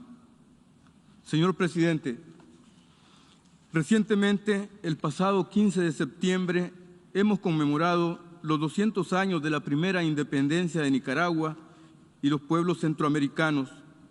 Son 2 siglos de lucha por la soberanía, la autodeterminación y la independencia de Nicaragua, victorias por las cuales seguimos luchando con convicción, perseverancia. Nicaragua es un Estado libre, independiente, soberano, pero aún persisten fuerzas imperiales que atentan contra nuestros proyectos de desarrollo, que socavan nuestros esfuerzos para cumplir con la Agenda 2030 y la implementación de los Objetivos de Desarrollo Sostenible sobre todo para la erradicación de la pobreza, que es la pandemia más cruel que tiene el mundo. Requerimos urgentemente unas Naciones Unidas que velen por la paz, justicia, seguridad y respuestas integrales en beneficio de la humanidad, cumpliendo con los compromisos que los Estados tienen con los propósitos y principios de la Carta de las Naciones Unidas. Solo con una alianza mundial responsable, en la que los poderosos respeten el derecho internacional y la Carta de las Naciones Unidas, se podrá contrarrestar los impactos de otras pandemias que imponen algunas potencias en perjuicio de la paz, la seguridad internacionales, la independencia, soberanía de los Estados y autodeterminación de los pueblos. Sigue vigente la reinvención de la Organización de Naciones Unidas, como lo propuso en nombre de Nicaragua el compañero sacerdote y canciller nicaragüense Miguel de Escoto durante su presidencia de esta Asamblea General en el año 2008. Reiteramos nuestro apoyo a la posición común de África contenidas en el consenso de Esulwine y la declaración de Sirte en el proceso de reformas en Naciones Unidas, incluyendo el Consejo de Seguridad. Nicaragua continuará defendiendo el multilateralismo, construyendo relaciones basadas en el respeto, la igualdad soberana, la solidaridad y la cooperación mutua, respetando y cumpliendo los principios y propósitos de la Carta de las Naciones Unidas, la no injerencia en los asuntos internos y el respeto al derecho internacional. Por su vocación pacífica, Nicaragua también aboga por un desarme general y completo.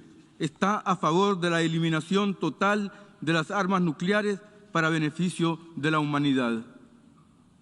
Es inaceptable que en medio de esta pandemia se continúe modernizando armas de destrucción masiva, poniendo en peligro a la humanidad entera. Es parte de la creación desalmada del capitalismo salvaje una actitud insaciable de acumulación a costa de la paz, la seguridad internacionales y la vida humana. La esperanza de los habitantes del planeta es que desaparezcan las armas nucleares, que son una amenaza para la humanidad completa, incluyendo para los mismos pueblos de los países que las fabrican y poseen. Nicaragua es parte del Tratado de Tlatelolco, donde nos comprometimos hace muchos años a no permitir que país alguno de América Latina y el Caribe logre desarrollar armas nucleares. Damos la bienvenida a la entrada en vigor del histórico Tratado sobre la Prohibición de las Armas Nucleares, que prohíbe por primera vez la existencia, el uso y la amenaza del uso de las armas nucleares, el cual Nicaragua ha ratificado. En relación con Afganistán, insistimos en que prevalezca la paz. Estados Unidos y los países europeos deben actuar con racionalidad y con responsabilidad, apelando a que renuncien y desistan de su cultura y prácticas de guerra. Las lecciones de Afganistán son claras. Ni intervención, ni las sanciones coercitivas unilaterales funcionan.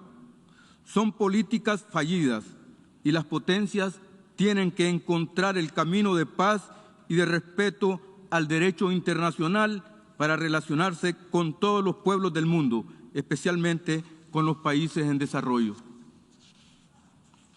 Nicaragua continuará promoviendo una cultura de paz, de convivencia pacífica entre los países hermanos que conformamos la Organización de las Naciones Unidas, y seguiremos siendo en Centroamérica y la región un factor de estabilidad, paz y seguridad regional. Los países miembros de la ONU debemos de continuar haciendo esfuerzos para que las potencias occidentales detengan y desistan de las políticas y acciones belicistas, del uso o la amenaza del uso de la fuerza, ya que provocan más inestabilidad, más inseguridad a nivel global. Reafirmamos la búsqueda del anhelado entendimiento, la convivencia pacífica entre naciones, debemos continuar promoviendo la cultura de paz, reconociendo el principio de la solución pacífica de las controversias internacionales por los medios que ofrece el derecho internacional. Es por ello por lo que abogamos por la vigencia de la defensa de la soberanía, la integridad territorial, la independencia y el derecho a la autodeterminación de nuestros pueblos. Las ilegales medidas coercitivas unilaterales deben cesar de inmediato para garantizar estabilidad, paz y el desarrollo de las familias, pueblos y naciones. Estas políticas coercitivas y agresivas de los imperios constituyen un obstáculo salvaje para la erradicación de la pobreza y para avanzar hacia el desarrollo sostenible. En tiempos de pandemia, estas medidas se convierten en crimen de lesa humanidad por parte de quien las impone. Para Nicaragua son inaceptables, las rechazamos y reiteramos nuestra condena y nuestra solidaridad con las más de 2.000 millones de personas que sufren estas sanciones. Nicaragua se une a los pueblos del mundo para reafirmar de forma fraterna y solidaria su rechazo al inhumano, ilegal, inmoral e injusto bloqueo económico, comercial y financiero impuesto por los Estados Unidos de Norteamérica al hermano pueblo y gobierno de Cuba.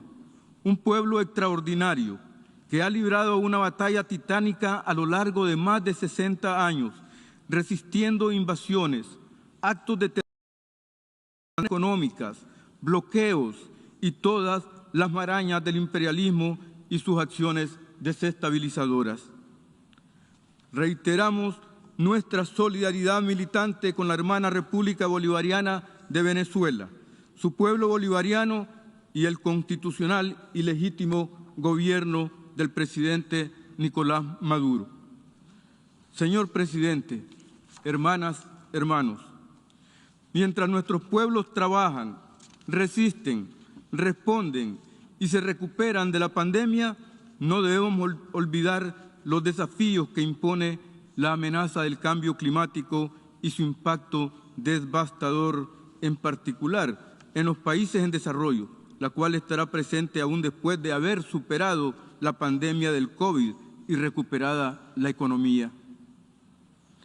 Para preservar y defender el derecho a la vida de nuestra madre tierra, urgen resultados concretos en la Conferencia de las Naciones Unidas sobre el Cambio Climático COP26 en Glasgow, que estén basados en el principio de responsabilidades comunes pero diferenciadas, que se fortalezca la responsabilidad y el cumplimiento de los compromisos con la justicia climática y la indispensable política de reparación convertida en cooperación directa e incondicional.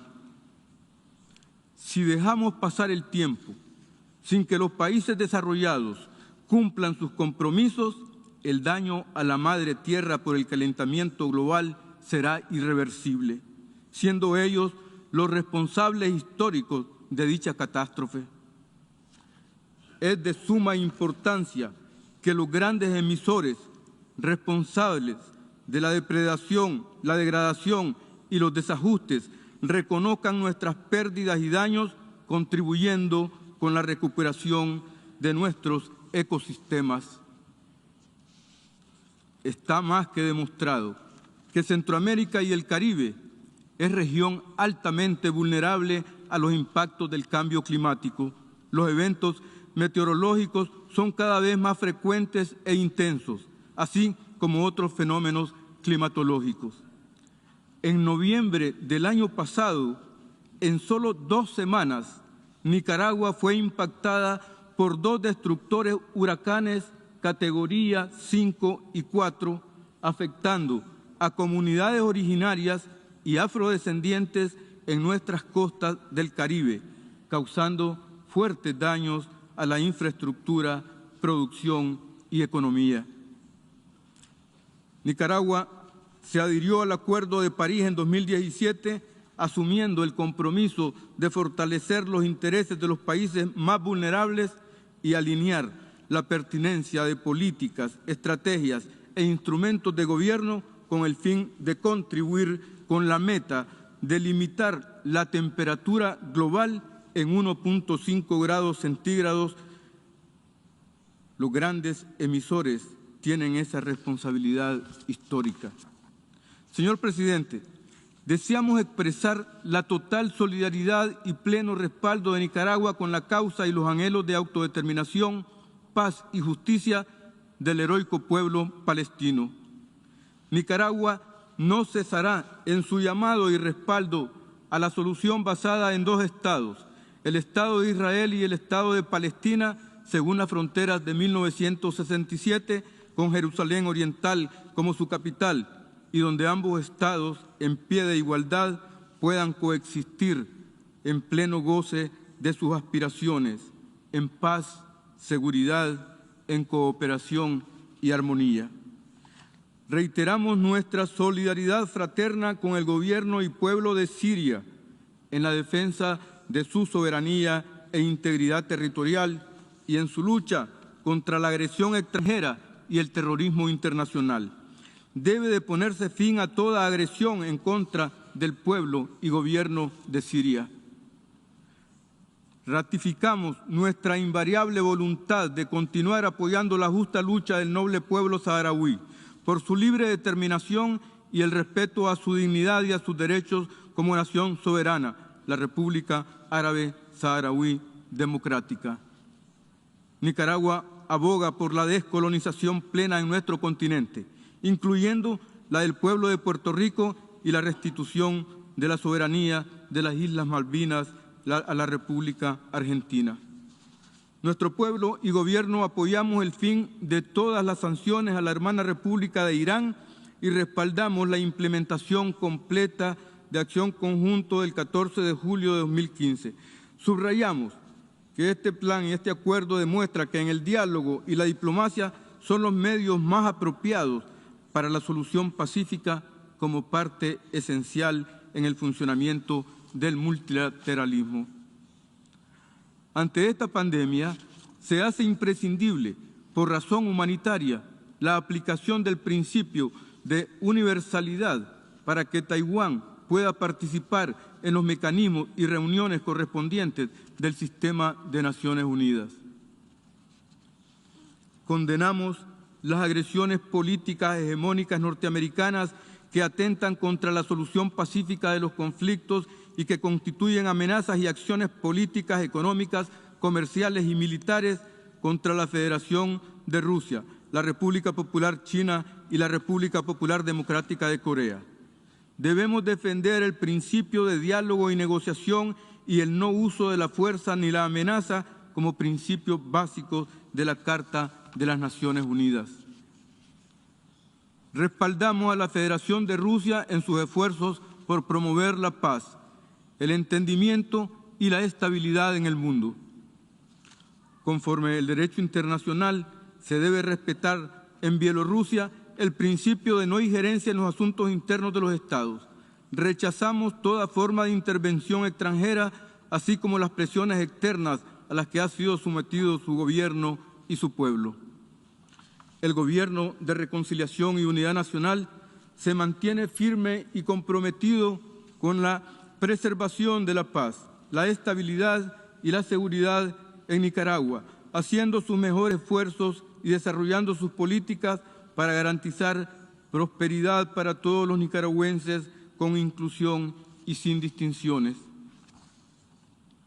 En el ámbito internacional, esta aspiración se refleja en nuestros esfuerzos por continuar construyendo relaciones basadas en el respeto, la igualdad, la solidaridad y la cooperación mutua, todo ello de acuerdo con el espíritu multilateral y multipolar de la Carta de las Naciones Unidas. El gobierno de Nicaragua, con el protagonismo del pueblo nicaragüense, ha desarrollado políticas económicas y sociales con las mujeres y los jóvenes, los pueblos originarios, afrodescendientes, los agricultores, los ancianos, las personas con discapacidades, como una expresión de la realidad nicaragüense del pueblo presidente. Señor presidente, hermanas, hermanos, reiteramos que Nicaragua continúa siendo un importante factor de estabilidad, paz y seguridad regional e internacional, con indicadores positivos en el desarrollo económico, político, social, en equidad de género, en la seguridad ciudadana y en la erradicación de la pobreza, factor imprescindible para forjar culturas de paz y desarrollo humano. En nuestra Nicaragua bendita, patria del general Sandino y del poeta Rubén Darío, le decimos a la comunidad internacional: nosotros respetamos a todos los pueblos, a todos los gobiernos, a todos los países del mundo. Respetamos el derecho internacional, la Carta de la ONU, el principio de no injerencia en los asuntos internos de los Estados y exigimos igual respeto para nuestra Nicaragua libre, independiente, soberana y con autodeterminación. Con este espíritu constitucional, soberano y patriótico, en Nicaragua, el primer domingo del año, el pueblo nicaragüense elegirá con su voto a nuestras autoridades con la participación en equidad de género de 15 partidos políticos, entre nacionales y regionales. Entre ellos participan en la casilla 1, Partido Liberal Constitucionalista; casilla 2, Frente Sandinista de Liberación Nacional, encabeza la alianza FCLN y la integran los partidos: Partido Unidad Cristiana, Alternativa por el Cambio, Partido Liberal Nacionalista, Movimiento Yapti Tasba Marraca Raya Nani, Partido Indígena Multiétnico, Partido Autónomo Liberal, Mosquitia Pahuanca. En la casilla 3, Camino Cristiano Nicaragüense; casilla 8, Yapti Tasba Marraca Nani Asla Tacanca. En la casilla 9, Partido Alianza. Casilla 10, Alianza por la República; casilla 13, Partido Liberal Independiente. No es el imperio norteamericano el que elige Nicaragua. Es el pueblo nicaragüense ratificando su compromiso de continuar trabajando por la paz, seguridad y la tranquilidad de las personas, familias y comunidades, fieles a nuestros principios y valores: patriotismo, solidaridad, vocación de servicio, unidad y equidad de género, dispuestos a continuar cosechando victorias por amor a Nicaragua, aportando a la paz y seguridad internacionales en nuestro camino hacia un mundo justo y humano. Muchas gracias.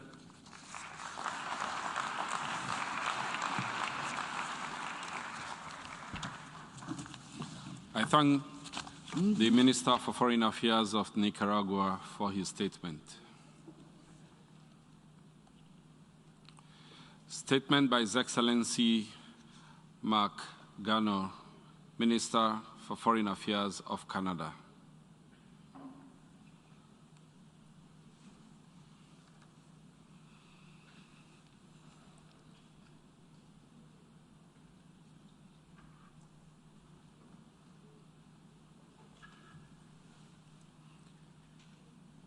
I now give the floor to His Excellency Mark Garneau, Minister for Foreign Affairs of Canada.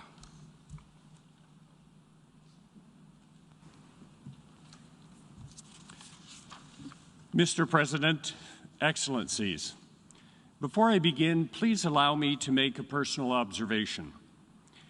As I address you, I am conscious that I am speaking to virtually the entire world.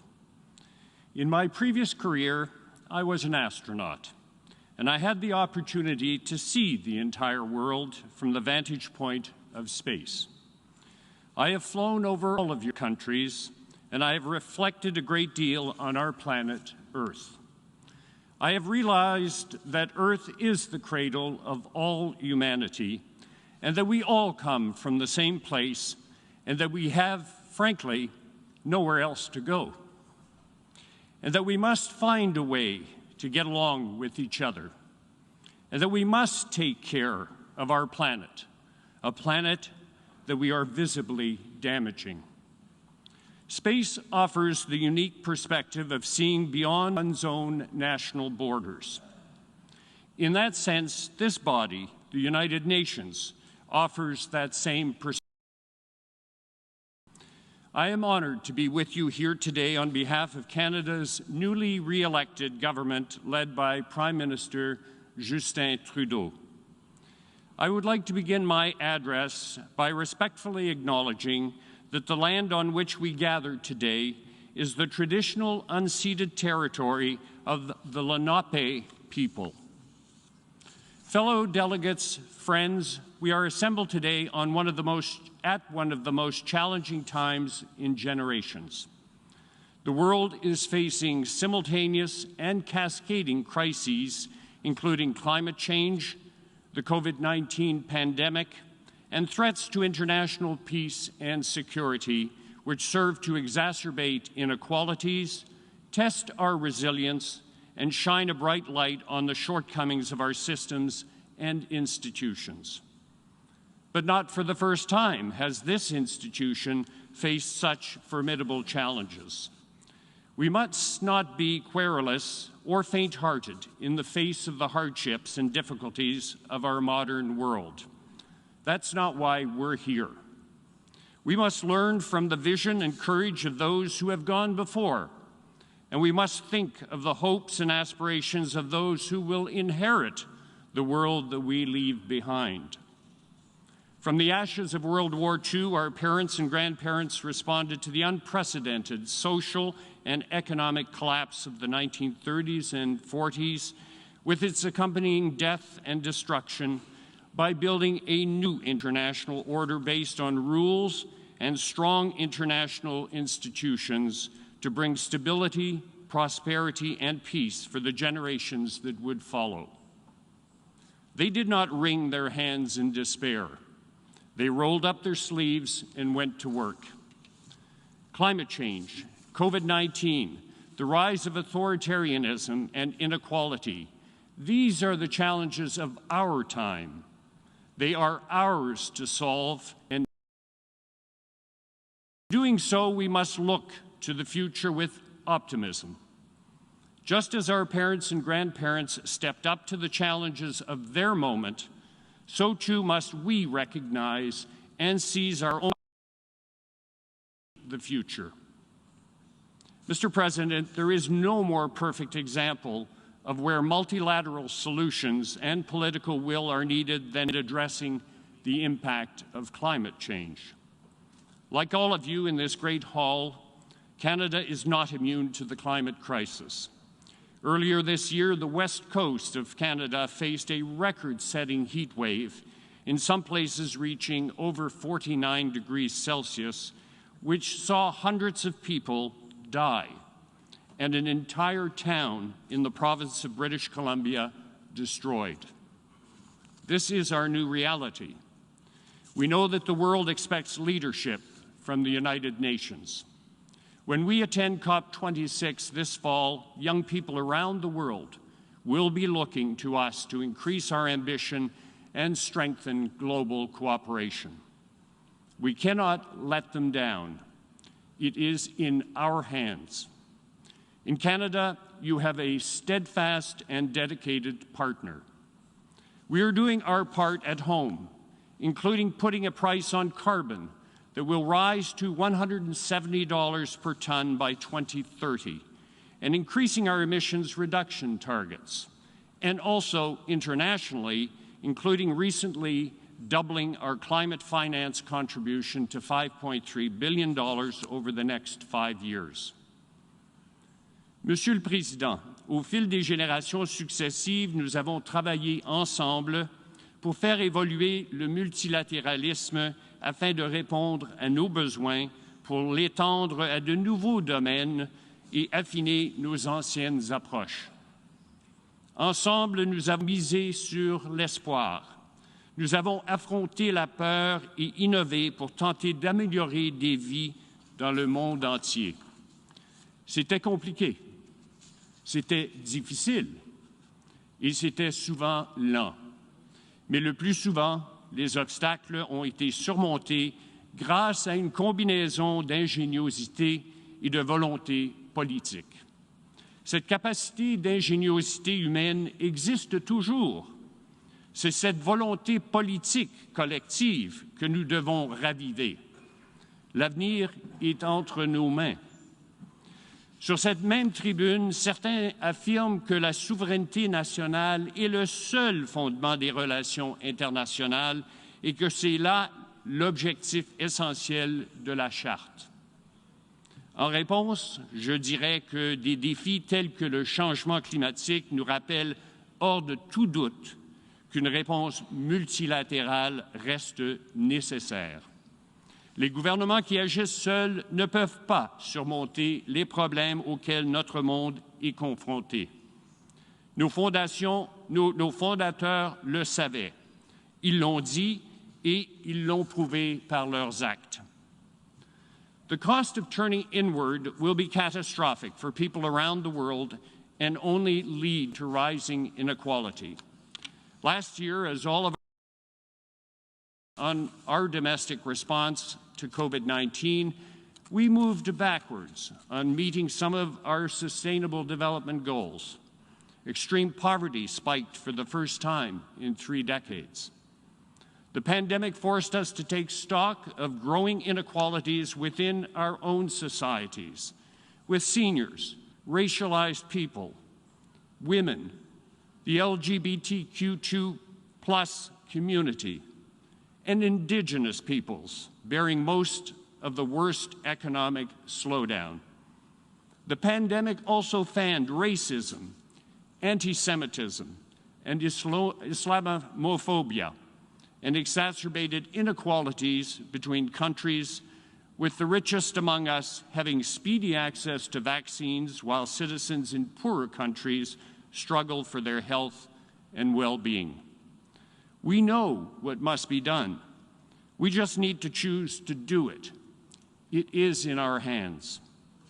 In the immediate term, as the pandemic continues to rage in most parts of the world, we must focus on scaling up production and equitable distribution of vaccines, and on the economic reality facing least developed and middle-income countries, such as rising debt levels and liquidity challenges. Addressing these inequalities and fostering a more robust spirit of global solidarity in the face of these daunting challenges reflects not only Canada's values and interests, but also the values and interests of the United Nations. It is in our hands. We know that isolationism also contributes to growing authoritarianism. In the face of the COVID crisis, some have sought to erode civil liberties, freedom of expression, and other universal human rights.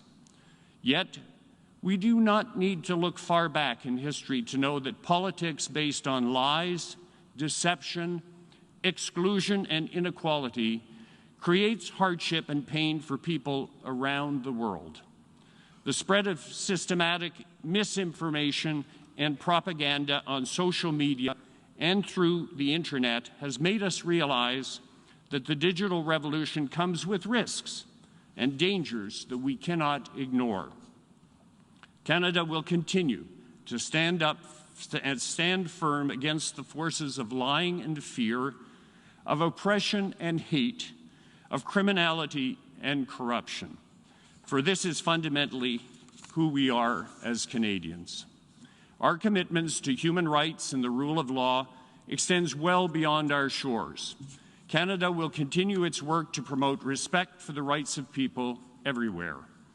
For example, we will continue to press for democracy and the rule of law in Myanmar, where the overthrow of the elected government by the Tatmadaw has caused much hardship and suffering to the Myanmari people and we support all efforts to end the military dictatorship and assure the rights of all peoples of Myanmar, including the Rohingya, whose lives are threatened by a genocidal regime. Canada will continue to lead efforts to maintain judicial independence, media freedom, and the rule of law. We must all continue to fight against impunity. I stand before you to say that this is not something we simply talk about. It is something that we do.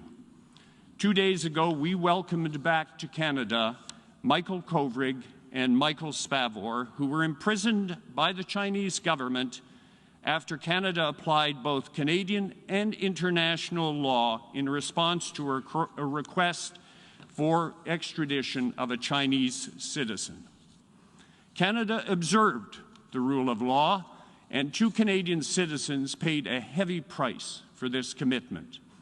We did so as a matter of principle, and we are proud of the courage of our 2 citizens, the good faith and resilience of their families, and the determination and creativity of our diplomats. We continue to oppose the way these 2 citizens were treated. And on that, I want to recognize the support of our many international partners in standing with these Canadian citizens, as well as those who helped in developing and signing the Declaration on Arbitrary Detention in State-to-State Relations. Our solidarity in defense of human rights and international law is an important signal. We must continue to stand together, united in our shared determination to defend our values and principles. There is a reason respect for human rights is one of the 3 pillars of the United Nations. Canada will never forget this experience and this lesson. We shall continue to press for an end to arbitrary detention wherever and however it occurs. Les institutions et les règles que nous avons établies au cours des 76 années d'existence des Nations unies ont permis des décennies de prospérité croissante. Il n'y a pas eu de guerre mondiale. La pauvreté extrême a considérablement reculé. Mais les avantages du multilatéralisme n'ont pas toujours été répartis de manière uniforme et juste. Et le potentiel de paix reste à réaliser dans beaucoup trop d'endroits. Chaque région du monde est affectée par l'instabilité, que ce soit dans les Amériques, au Moyen-Orient, en Afrique, en Ukraine, en Haïti, au Sahel ou en Afghanistan. Et nous manquons beaucoup trop souvent de volonté politique nécessaire pour construire la paix. Je me suis rendu au Moyen-Orient plus tôt cet été et j'ai écouté attentivement les dirigeants israéliens et palestiniens ainsi que les représentants de la société civile. Le Canada reconnaît pleinement le droit d'Israël en tant que membre des Nations unies de vivre en paix et en sécurité. Nous croyons également qu'une solution à 2 États est la meilleure façon de répondre aux besoins et aux préoccupations des Israéliens et des Palestiniens. Et nous encourageons des négociations directes pour y arriver. Les conflits, quelle que soit leur géographie ou leur cause, ne sont pas simplement une question de souveraineté nationale.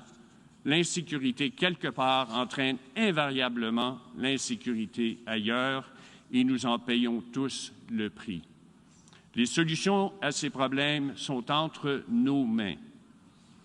We know that climate change, food insecurity, and conflict will continue to exacerbate the challenge of forced migration and humanitarian need in the years to come.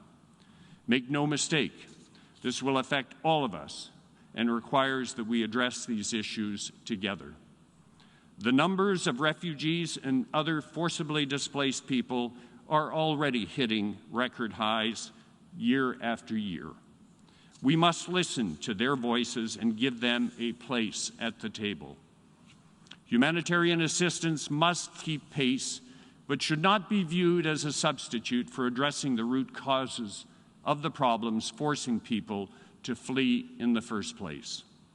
For our part, through dedicated asylum policies, Canada will also provide refuge for those who put themselves at personal risk by defending democracy and upholding human rights. Canadians are a welcoming people. When we saw the tragedy befalling the Syrian people, Canadians opened their hearts and their homes, bonding together to personally help people rebuild their lives. Where some see risk, we see opportunity. In just a few short years in communities across Canada, Syrians have built businesses, raised their children, and become part of the fabric of our country, just as many other communities did before them. This is Canada's competitive advantage. We welcome people in need, but also understand that their hard work, talents, and cultures enrich us all. Many come to Canada to flee and find a place in which they can not only build a new life, but from which to build a better world. Now faced with a heart-wrenching situation in Afghanistan, Canadians have once again shown their openness to those who do not wish to live under the Taliban rule, but prefer to stand up for democracy, human rights, and gender equality. In fact, Canadians overwhelmingly called on us to do more. And in response to their generosity and welcoming spirit, we have now committed to welcoming 40,000 Afghan refugees to Canada so that they too can contribute to our success while we continue to support their efforts for a more peaceful, tolerant world. Monsieur le Président, notre participation aux Nations Unies s'accompagne d'un engagement en faveur de la liberté, de la vérité et de l'État de droit. Nous avons également la responsabilité de parler au nom de ceux qui ont été marginalisés ou rejetés. Nous sommes fiers des réalisations du Canada en matière d'égalité des sexes, tant au pays qu'à l'étranger. Mais nous ne sommes pas complaisants.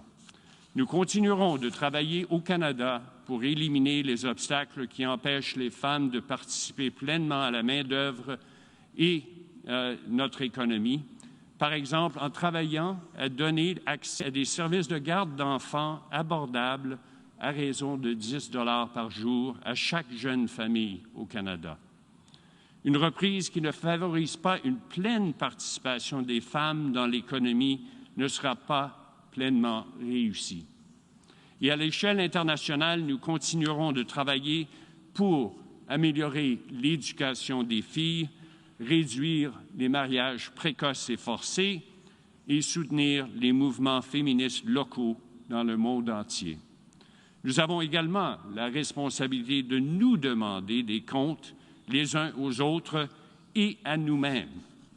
Les droits des peuples autochtones ont fait l'objet d'une profonde réflexion nationale au Canada en raison d'une plus grande sensibilisation publique aux échecs du passé et aux défis persistants auxquels sont confrontées les Premières Nations, les Métis et les Inuits. Nous sommes déterminés à poursuivre la voie de la réconciliation et nous savons que le monde entier a les yeux rivés sur nous. Plus tôt cette année, nous avons adopté la Journée nationale de la vérité et de la réconciliation et nous avons fait de la Déclaration des Nations unies sur les droits des peuples autochtones la loi du pays. Le premier ministre Trudeau a chargé chaque membre de son cabinet de le mettre en œuvre. Nous nous sommes également engagés à apporter des changements systémiques en réponse à la tragédie des femmes et des filles autochtones disparues ou assassinées. Nous reconnaissons pleinement les difficultés que les politiques coloniales, racistes ont infligées à des générations successives d'Autochtones. Le gouvernement canadien reste pleinement déterminé à protéger les droits des peuples autochtones et à améliorer leur niveau de vie. Colleagues, friends, I am optimistic. We have heard over this past week of the urgent and compounding problems that we face as a global community. We know there is a digital divide, that millions of children have been locked down and locked out of schooling, that pluralism faces a struggle against the forces of extremism and even terrorism, that many are bewildered in the face of the new technologies that can invade our privacy, uproot our families, and change the face of work. But we have solutions and the tools necessary at our disposal. If we listen to each other and bring these critical issues to the center of our work together, we can make progress. It is in our hands. We have a United Nations that over the past year has proven that it is up to the operational challenge of delivering in the most difficult of situations. We have a menu of bold ideas and proven solutions. And here I'd like to thank the Secretary for his common agenda, which we must all consider seriously. We know that what must be done. We must marshal the political will to do it. This will require a shift in mindset. It is no secret that we spend too much time talking and not enough time making decisions. Our parents and grandparents rose to the challenge in 1945. Now it's our turn to work together to set the course for a fairer, more just, and sustainable future for us all. It is in our hands. My most distinguished predecessor as Foreign Minister, Nobel Prize winner Lester Pearson, put it this way, and I quote, "The fact is that to every challenge given by the threat of death and destruction, there has always been the response from free people, 'It shall not be.' By these responses, we have not only saved ourselves, but have ensured our future." End of quote. In this noble effort, you can count on Canada today and in the days and months and years ahead. Thank you very much.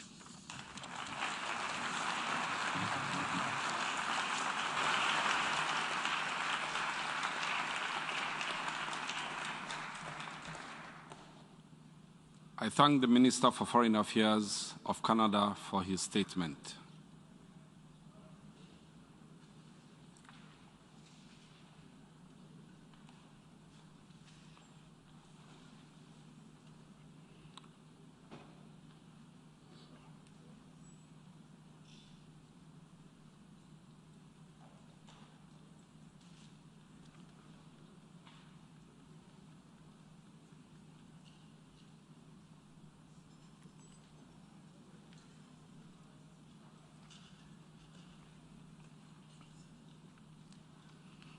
Statement by His Excellency Song Kim, Chair of the Delegation of the Democratic People's Republic of Korea.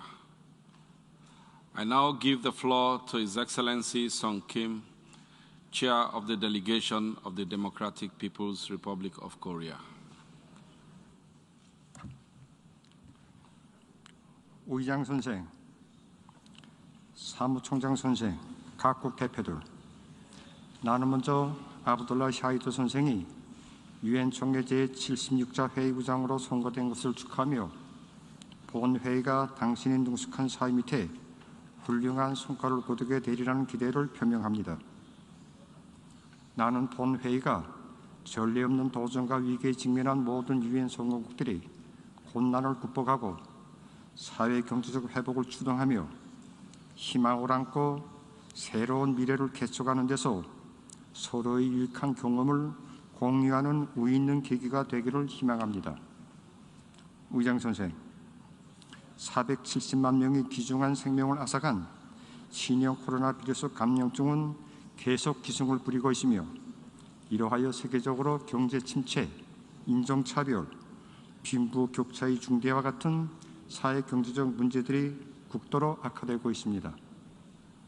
지구온난화로 초래되고 있는 파괴적인 이상기후 현상이 세계 도처에서 동시다발적으로 발생하고 있는 것은 그 누구도 기후변화 문제를 외면해서는 안 된다는 심각한 교훈을 주고 있습니다.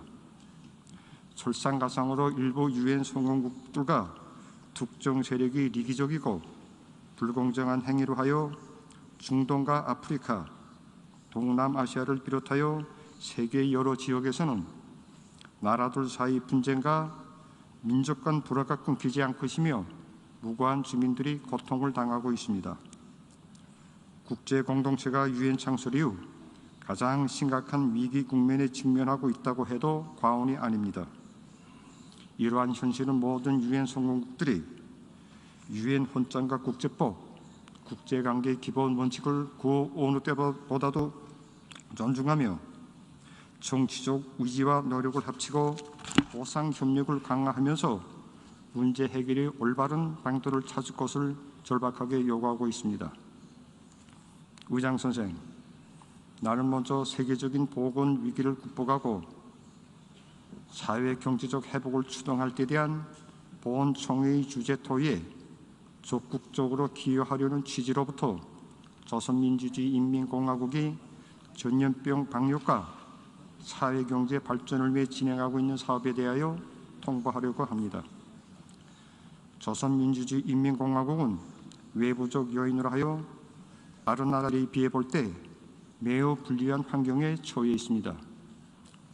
그러나 우리 공화국은 주변 환경에 위축되거나 포로되어 있지 않으며 세계에서 가장 안정되고 공고한 정치적 환경을 토대로 하여 앞에 가놓은 온갖 방해 요인들과 도전들을 자체의 힘으로 극복하면서 우리가 목표한 발전 궤도를 따라 힘차게 전진하고 있습니다.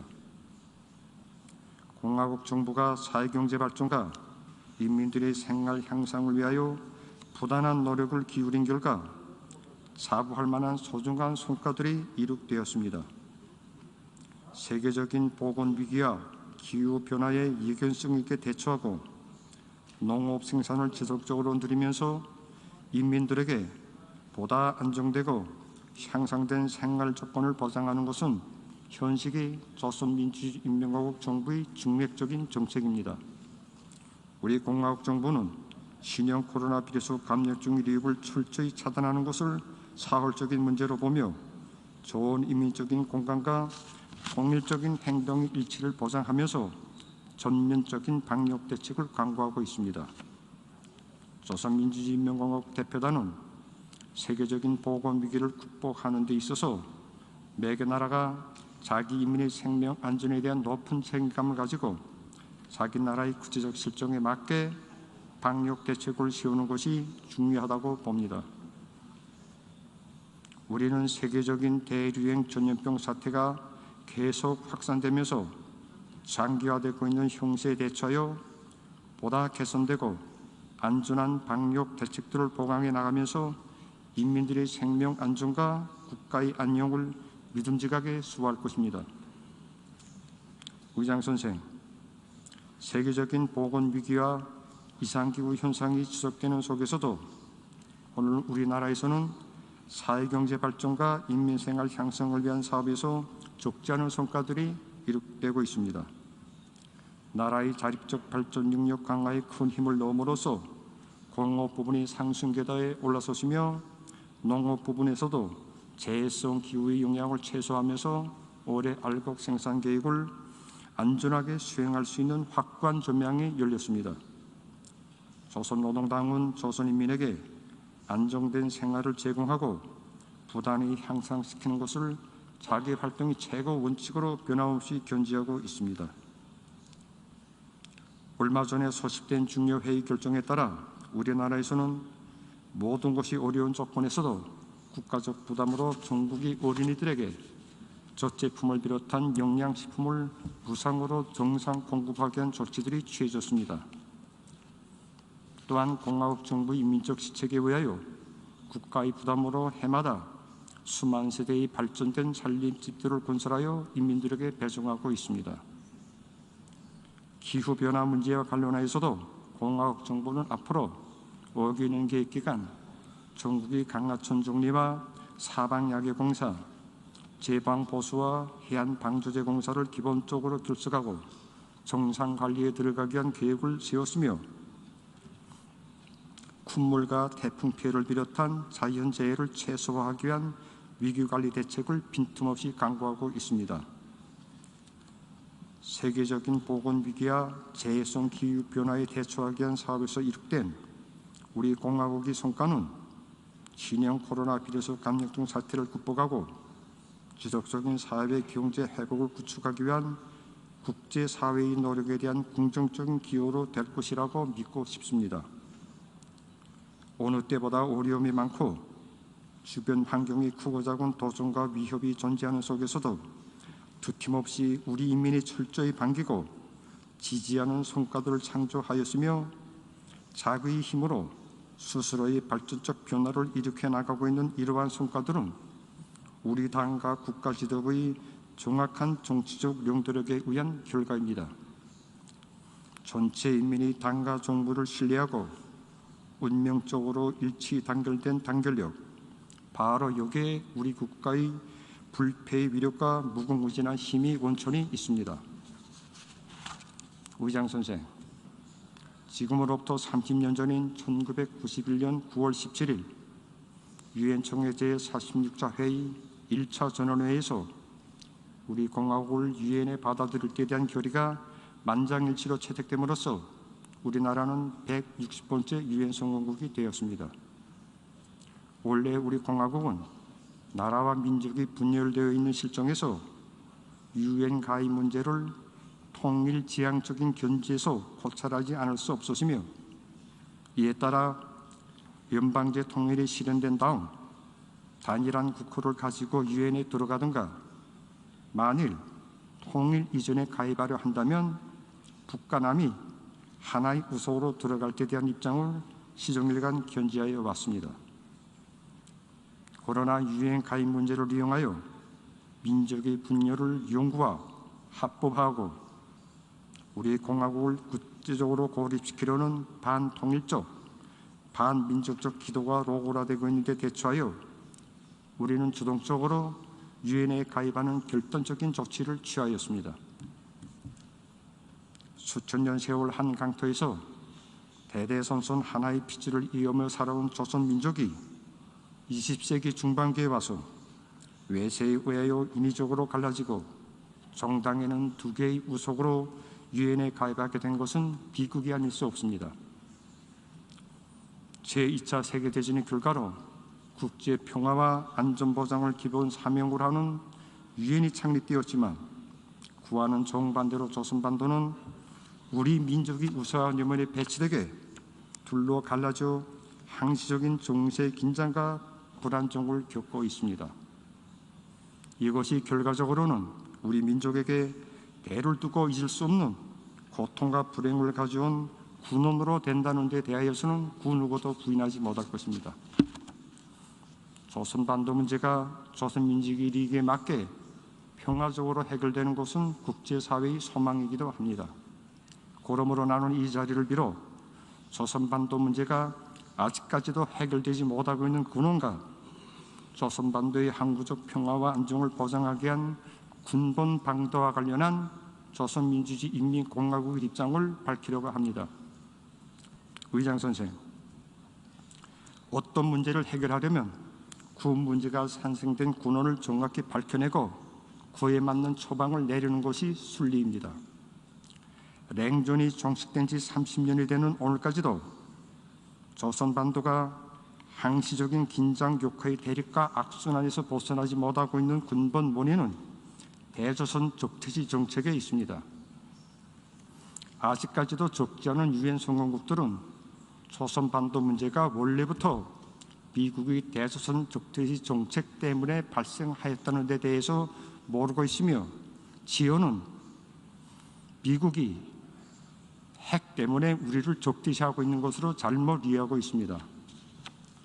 핵 문제에 대해 말한다면 우리가 핵을 가졌기 때문에 미국이 우리를 적대시하는 것이 아니라 세계 최대의 핵 보유국인 미국이 70년 전부터 우리를 적대시하면서 핵 위협을 가해왔기 때문에 우리가 불가피한 역사를 걸어오게 되었습니다. 미국의 대조선 적대시 정책은 결코 추상적인 것이 아니라 우리가 일상적으로 미국으로부터 당하고 있는 군사적 위협과 적대 행위 그 자체입니다. 미국은 조선민주주의인민공화국이 창건된 첫날부터 우리를 적으로 대하면서 우리 자주권을 인정하지 않았으며 우리 인민이 선택한 사회주의 제도를 노골적으로 적대시 하였습니다. 미국은 우리 공화국을 공산국가, 비시장 경제국으로 규정하고 인권 문제, 대량 살림무기 전파, 테러 지원, 종교 탄압, 자금 세척 등 부당한 명목 밑에 조미사의 정치, 경제, 무역관계 수립을 제도적으로, 법률적으로 완전 차단하였습니다. 이것이 적대시 정책이 아니라면 우호 정책이라고 말해야 되겠습니까? 미국의 대조선 적대시 정책은 우리에 대한 군사적 위협에서 가장 집중적으로 표현되고 있습니다. 조선민주주의인민공화국의 영토에는 단 한 명의 외국 군대도 단 한 개의 외국 군사기지도 존재하지 않지만 남조선에는 군 3만 명의 미군이 수많은 군사기지들에 주둔하며 언제든지 우리 공화국을 반대하는 군사 행동을 취할 수 있는 항시적인 전쟁 준비 태세를 갖추고 조선민주주의인민공화국은 미국의 주변에서 군사 행동을 단 한 번도 진행해 본 적이 없지만 미국은 남조선 주둔 미군을 포함하여 세계 각지의 육해공군 병력을 동원하여 지난 수십 년간 해마다 조선반도와 그 주변 지역 수역들에서 각종 형태의 전쟁 연습을 벌이고 있으며 수시로 남조선 내로 수많은 장비들을 행동시키면서 위협성 무력 시위 행위를 통해 우리를 위협하고 있습니다. 지난 8월 우리 정부의 거듭되는 경고에도 불구하고 미국과 남조선이 강행한 연합지휘소 훈련은 미국이 수십 년 전부터 불려온 합동군사연습이 이름만 바꿔놓은 철저한 공격적 성격의 전쟁 연습입니다. 미국이 남조선에 무력을 주둔시키고 남조선을 군사동맹의 사설로 구축해 놓았기 때문에 북남 관계는 미국의 방해의 그늘에서 벗어나지 못하고 있으며 민족의 화합보다 동맹과의 협조를 더 우선시하는 남조선 당국의 잘못된 행태로 하여 북남 합의들은 언제 한번 성실히 이행되어 본 적이 없습니다. 국제사회는 한 가지 사실을 간과하지 말아야 합니다. 조미관계는 그저 국교가 없고 사이가 좋지 않은 나라들 사이 관계가 아니라 법적으로 전쟁 상태에 있는 교전국들 사이 관계입니다. 조선반도에서 새로운 전쟁 발발 가능성이 억제되고 있는 것은 결코 미국이 우리에게 자비를 베풀어서가 아닙니다. 그것은 우리 국가가 적대 세력의 군사적 침공기들을 제압할 수 있는 믿음직한 억제력을 키우고 있기 때문입니다. 우리는 조선반도의 지정학적 환경과 세력관계 그리고 나날이 오목해지고 있는 국제관계 속에서 국가 방위에 필요한 충분한 힘을 가져야 할 시대적 요구를 정확히 알고 끊임없는 노력을 기울임으로써 자기를 지키기 위한 확실한 힘을 비축하였습니다. 지구상에 우리나라처럼 항시적인 전쟁 위협을 받고 있는 나라는 없으며 그만큼 평화에 대한 우리 인민의 갈망은 매우 강렬합니다. 우리가 말하는 전쟁 억지력은 말 그대로 침략 전쟁을 막고 우리 수소를 지키기 위한 정정당당한 자의적 권리입니다. 세상이 다 알고 있고 미국이 제일 우려스러워하다시피 우리 전쟁 억지력 그 안에는 물론 강력한 공격 수단들도 있습니다. 그러나 우리는 그러한 수단들을 누구를 겨냥해 쓰고 싶지 않으며 다시 말해 미국이나 남조선, 우리 주변 국가들의 안전을 절대로 침해하거나 위태롭게 하지 않는다는 것입니다. 우리는 우리 스스로를 지키고 나라의 안전과 평화를 믿음직하게 수호하기 위해 국방을 강화하고 있는 것입니다. 때문에 우리는 누구의 도발을 억제하기 위해 충분한 군사력을 키운다는 표현도 함부로 하지 않습니다. 미국과 구 추종 세력들의 군사적 위협은 어제와 오늘이 다르게 끊임없이 진화하고 있습니다. 미국이 해마다 7천억 달러 이상의 천문학적인 자금을 쏟아부어 개발하고 있는 국초음속 무기, 장거리 정밀 유도 무기, 새세대 대륙간 탄도 미사일과 핵 전략 폭격기 등은 모두 우리를 반대하여 미래의 조선 전쟁에 선참으로 사용하게 되어 있습니다. 최근 남조선 당국이 미국이 무기인 비호 밑에 첨단 무기 개발에 요를 올리고 있고 수많은 전쟁 장비들을 남조선에 반입하고 있는 것도 조선 반도의 군사적 균형을 깨뜨리는 매우 위험천만한 행위입니다. 미국과 미국 남조선 군사동맹이 우리를 겨냥한 군사적 위협을 가중시키는 조건에서 우리가 그들이 보유하고 있거나 개발하고 있는 것과 동등한 무기체계를 개발, 시험, 제작, 보유하는 것은 그 누구도 부정할 수 없는 정당한 권리입니다. 의장 선생, 김정은 국무위원장은 조선노동당 제8차 대회 보고에서 새로운 조미관계 수립의 열쇠는 미국이 대조선 적대시 정책을 처리하는 데 있으며 앞으로도 강대강, 손대손의 원칙에서 미국을 상대할 것이라는 원칙적 입장을 표명하셨습니다. 지금 미국에는 두 가지 선택이 있습니다. 하나는 시대착오적인 대조선 적대시 정책을 대담하게 근본적으로 처리함으로써 조선반도와 세계의 평화와 안정에 이바지하는 길입니다.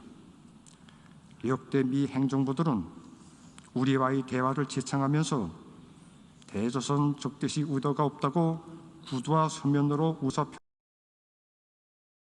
현실이 보여주는 것처럼 그 모든 것은 저들이 적대시 정책을 가리우기 위한 미사륙에 불과합니다. 현 미 행정부는 대조선 적대적 의사가 없다는 정책적 입장을 말이 아니라 실천 행동으로 보여줘야 합니다. 그리고 대조선 이중 기준도 처리하여야 합니다. 미국이 행동으로 적대시 정책을 처리할 용단을 보여준다면 우리도 언제든지 기꺼이 화답할 준비가 되어 있습니다. 그러나 현 단계에서 미국이 대조선 적대시 정책을 실제로 포기할 전망이 보이지 않는다는 것이 우리의 판단입니다. 그렇다고 하여 굳이 우리가 미국에 우리를 적대시하지 말아달라고 사정하지 않을 것입니다. 우리는 반세기 이상의 조미 대결 과정을 통하여 미국의 군사적 위협에 익숙될 대로 익숙되어 있으며 가장 적대적인 미국과 어떻게 상대해야 하는가를 잘 알고 있습니다. 미국이 적대시 정책에 대처한 생존 방식을 터득하였고 풍부한 경험을 쌓았습니다. 우리는 계속 미국의 대조선 정책 동향을 살펴볼 것입니다. 현 미 행정부가 역대 행정부들이 해결하지 못한 조선반도 문제를 지금과 같은 시대착오적인 계산법을 가지고 해결해 보려 한다면 결과는 지난 시기와 달리될 수 없을 것입니다. 미국이 때 없이 우리를 걸거들면서 도발하는 군사동맹과 같은 냉전 시대의 유물을 가지고 우리를 위협하는 일을 계속 행한다면 정말 재미없을 것입니다. 얼마 전 미 행정부는 아프가니스탄으로부터 미군을 철수하면서 20년간 지속된 가장 오래된 전쟁을 종결하였다고 선포하였습니다. 그러나 미국은 아직도 조선 전쟁이 70년 동안이나 종결되지 못하고 있다는 현실을 외면하고 있습니다.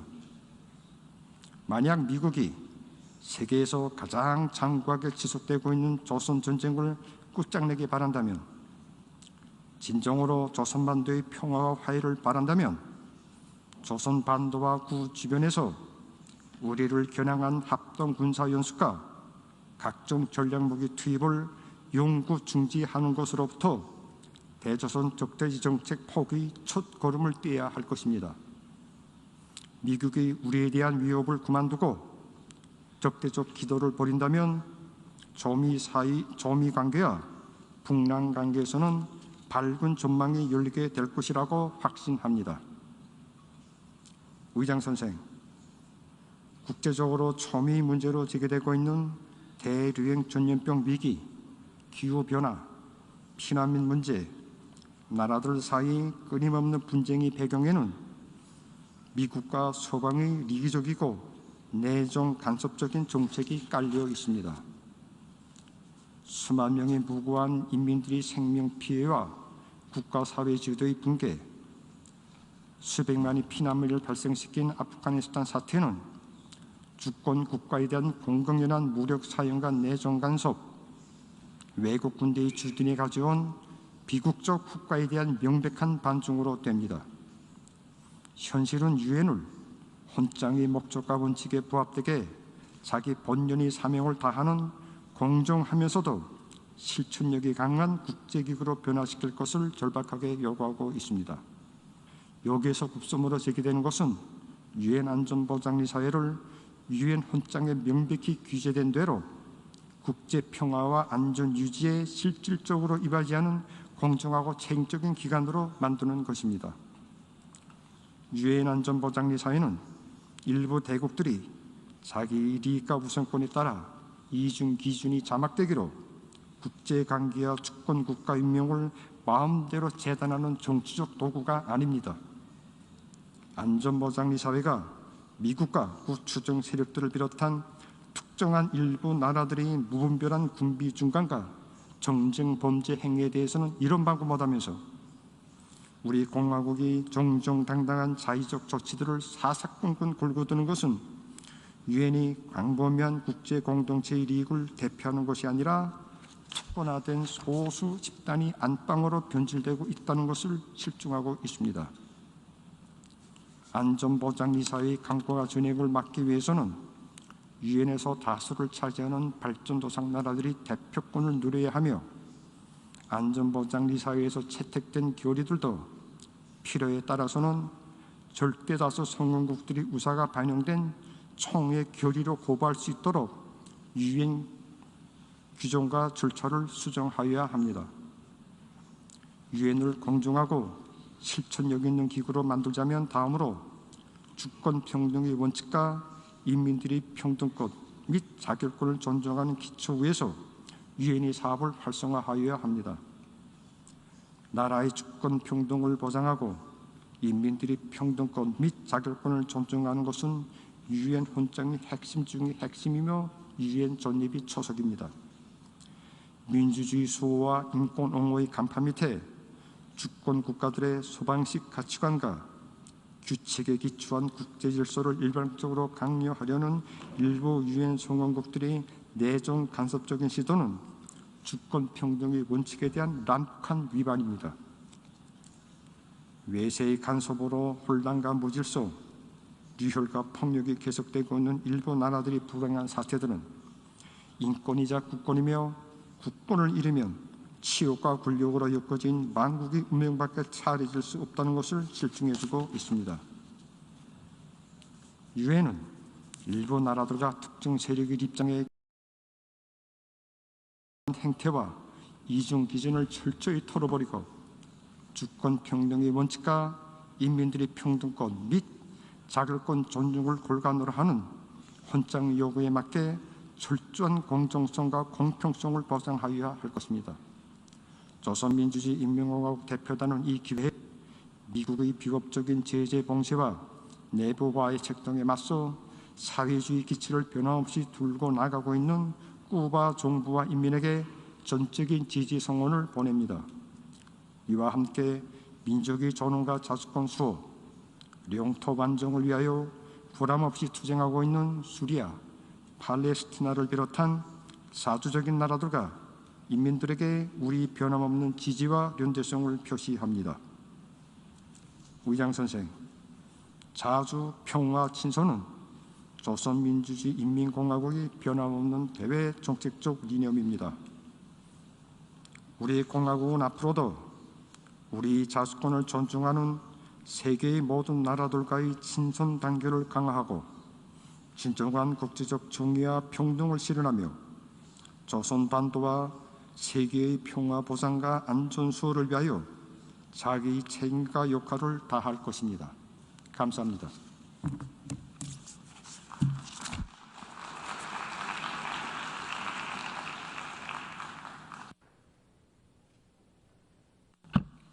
I thank the Chair of Korea for his statement. I now give the floor to His Excellency Ali Dian, Chair of the Delegation of Guinea.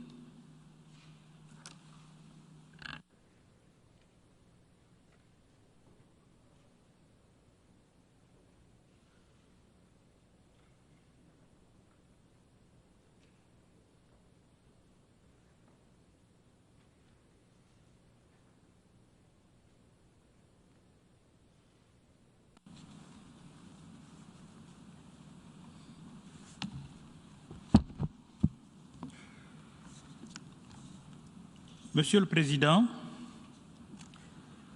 Monsieur le Secrétaire général des Nations Unies, Mesdames et Messieurs les chefs de délégation, Mesdames et Messieurs, je voudrais tout d'abord, Monsieur le Président, vous adresser au nom de son Excellence colonel Mamadi Doumbouya, Président du Comité national du redressement pour le développement, CNRD, Président de la République de Guinée, chef de l'État, mes chaleureuses félicitations pour votre brillante élection à la présidence de la 76e session ordinaire de l'Assemblée générale des Nations unies. J'ai la ferme conviction que notre Assemblée tirera un grand profit de votre riche expérience. Vous pouvez compter sur le plein appui de ma délégation dans l'accomplissement de votre importante mission. Votre prédécesseur, son Excellence M. Volkan Bozkır, et son équipe méritent nos hommages déférents pour l'efficacité avec laquelle ils ont dirigé les travaux de la 75e session de notre organisation commune. Aussi, voudrais-je réitérer mes sincères félicitations et mes encouragements à M. Antonio Guterres pour sa réélection au poste. C'est le lieu de lui exprimer notre haute appréciation de la dextérité avec laquelle il assume sa délicate mission. Depuis son accession à la tête de notre organisation, il n'a eu de cesse de promouvoir le multilatéralisme pour en faire un outil incontournable dans la gestion des affaires mondiales. Nous lui réaffirmons le soutien ferme de la Guinée dans le processus de réforme qu'il a engagé. Monsieur le Président, cette session, construire la résilience 19, reconstruire durablement, répondre aux besoins de la planète, respecter les droits des peuples et revitaliser les Nations Unies nous interpelle à plus d'un titre. En effet, la présente session de l'Assemblée générale, tout comme la précédente, se tient à un moment particulier marqué par la résurgence de la pandémie du Covid-19 avec l'apparition de nouveaux variants qui continuent d'impacter négativement sur la sécurité sanitaire et la vie de nos populations, ainsi que sur les économies de nos États, déjà confrontés au ralentissement du commerce international, à la baisse des investissements, à la réduction du prix des matières premières sur fond de rareté des sources de financement. Cette situation a considérablement ralenti le rythme de mise en œuvre du programme de développement durable à l'horizon 2030, mettant ainsi en cause les acquis engrangés. La Covid-19 a démontré la dépendance du monde à la technologie et à la connectivité numérique, auquel plus de la moitié de la population mondiale n'a pas accès. Cet état de fait accroît les inégalités, compromet la résilience des plus vulnérables et nécessite des mesures urgentes parmi lesquelles la restructuration de l'architecture financière internationale, la construction des infrastructures numériques ainsi que la production et la distribution égalitaire des vaccins. C'est dans ce cadre que la République de Guinée se réjouit des mesures des institutions financières et organisations spécialisées, notamment le FMI, la Banque mondiale, l'OMC et l'OMS, pour l'allègement de la dette publique, l'allocation de 650 milliards de dollars américains au titre de droits de tirage spéciaux et le financement du mécanisme de COVAX qui doivent tenir compte de la disproportionnalité des conséquences de la Covid-19 sur les États. Monsieur le Président, à l'instar des autres pays, la République de Guinée n'a pas croisé les bras face à cette pandémie. Après l'apparition du premier cas de Covid-19 le 12 mars 2020, les autorités guinéennes ont élaboré un plan de contingence devenu plan national de préparation et de réponse contre la Covid-19 afin de mieux coordonner et renforcer les interventions et les capacités des services de santé. La mise en œuvre de ce plan de contingence a nécessité des mesures, notamment la poursuite du dépistage et de la vaccination, l'accroissement du nombre de sites de vaccination, la mise en place d'une stratégie de vaccination prioritaire des élèves, étudiants et ménagères et le respect des gestes barrières. Avec l'appui de ses partenaires bilatéraux et multilatéraux, la République de Guinée, sur fonds propres, s'est efforcée d'améliorer le taux de vaccination. Cependant, face à l'ampleur du défi, elle sollicite l'appui de la communauté internationale afin que toute la population guinéenne puisse avoir accès au vaccin. La Guinée remercie tous les donateurs qui ont bien voulu l'assister en cette phase difficile. Mesdames et messieurs, au-delà de la pandémie de Covid-19, la pauvreté sous toutes ses formes et dimensions, la faim, les changements climatiques, le terrorisme, l'immigration irrégulière, l'extrémisme violent, l'intolérance, le racisme, les conflits de tout genre et les inégalités continuent d'assaillir le monde.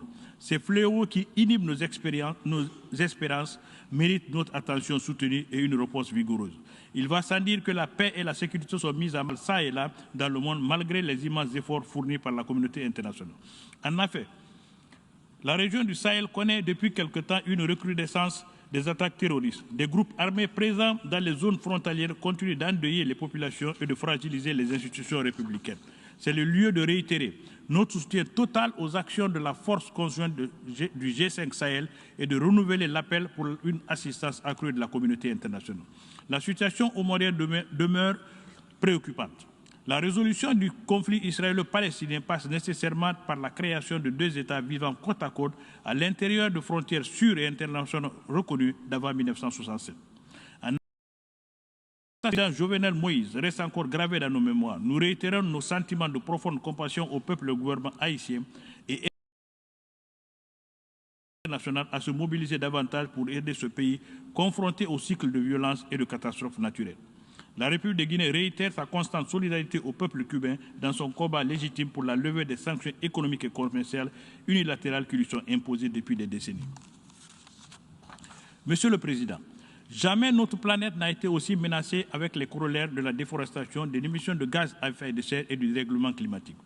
Au moment où nous nous apprêtons à réaliser la conférence internationale sur le climat, COP26, prévue à Glasgow en Écosse, mon pays qui assure la présidence du groupe des 77 et la Chine depuis le 18 janvier 2021 est préoccupé par le retard enregistré dans le financement du climat ainsi que le non-respect des engagements pris par les grands pollueurs. En cette qualité de porte-parole de 134 États, notre pays entend pleinement jouer sa partition lors de ce rendez-vous planétaire qui permettra la revue des programmes mondiaux visant à réduire la pollution, à protéger la santé et à promouvoir les plans nationaux de relance économique. Nous n'aurons de cesse d'insister sur la nécessité du soutien que les pays développés doivent apporter aux pays en développement qui sont les principales victimes du réchauffement climatique.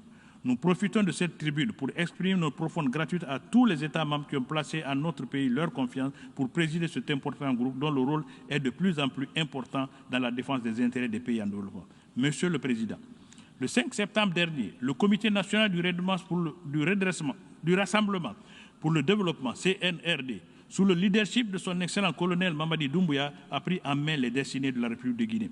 Dès son avènement au pouvoir, le CNRD a réaffirmé son attachement à tous les engagements internationaux de la Guinée en tendant une main franche de collaboration à la communauté internationale. Ainsi, dans le souci ardent de répondre aux légitimes aspirations du peuple de Guinée à la paix et au progrès démocratique, le CNRD a initié depuis le 14 septembre 2021 des concertations nationales devant conduire à une transition inclusive et apaisée pour un retour à l'ordre constitutionnel. Ces concertations consensuelles, dont le réel engouement suscite l'espoir, permettront l'élaboration d'une feuille de route de la transition, y compris la formation d'un gouvernement d'union nationale, la révision du fichier électoral, l'élaboration d'une nouvelle constitution et la tenue d'élections libres, équitables et acceptées de tous. D'ores et déjà, le CNRD a pris des mesures allant dans le sens de la décrispation de la situation sociopolitique et économique, notamment la libération de personnes arrêtées lors de manifestations de l'opposition, la réouverture des frontières aériennes, terrestres et maritimes pour assurer la liberté de circulation des personnes et des biens et promouvoir les relations de bon voisinage. Des dispositions ont été prises pour permettre aux partis politiques et à la société civile d'exercer librement leurs activités. Afin de ne laisser personne de côté, le CNRD a invité la diaspora à l'édification des institutions fortes et durables. Dans cette entreprise historique de refondation nationale, les nouvelles autorités guinéennes sollicitent l'accompagnement de tous les partenaires bilatéraux et bilatéraux en vue de faire de la Guinée un véritable État de droit. Monsieur le Président, Dans notre combat commun pour bâtir un monde nouveau, la Guinée attache du prix à la promotion du multilatéralisme, seul à même de conduire l'humanité à des lendemains meilleurs dans le cadre d'une ONU réformée, revitalisée et plus démocratique, propice à une coopération inclusive et solidaire.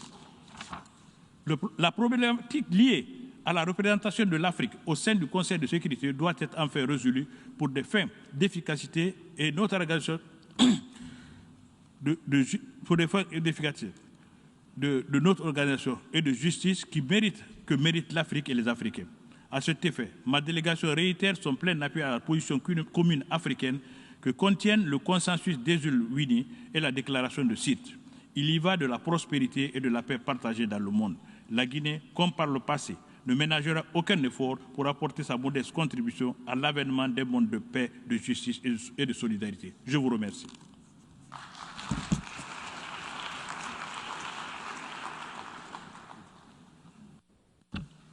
I thank the chair of the delegation of Guinea.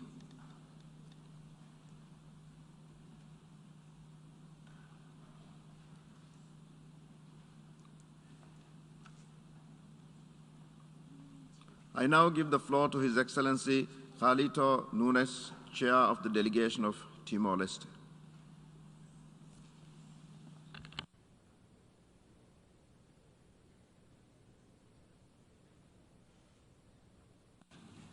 Thank you, Mr. President. I have a very great pleasure and privilege of Democratic Republic of Timor-Leste to read a nation statement to the General Assembly debate in Portuguese. Intervenção da Sua Excelência, o Presidente da República, Dr. Francisco Guterres Luolo, na 76ª sessão da Assembleia Geral das Nações Unidas. Excelência Geral das Nações Unidas, Sr. Abdullah Sahid, Excelência das Nações Unidas, Sr. António Guterres, Excelências. Há precisamente 19 anos, Timor-Leste tornou-se 91º Estado-membro das Nações Unidas.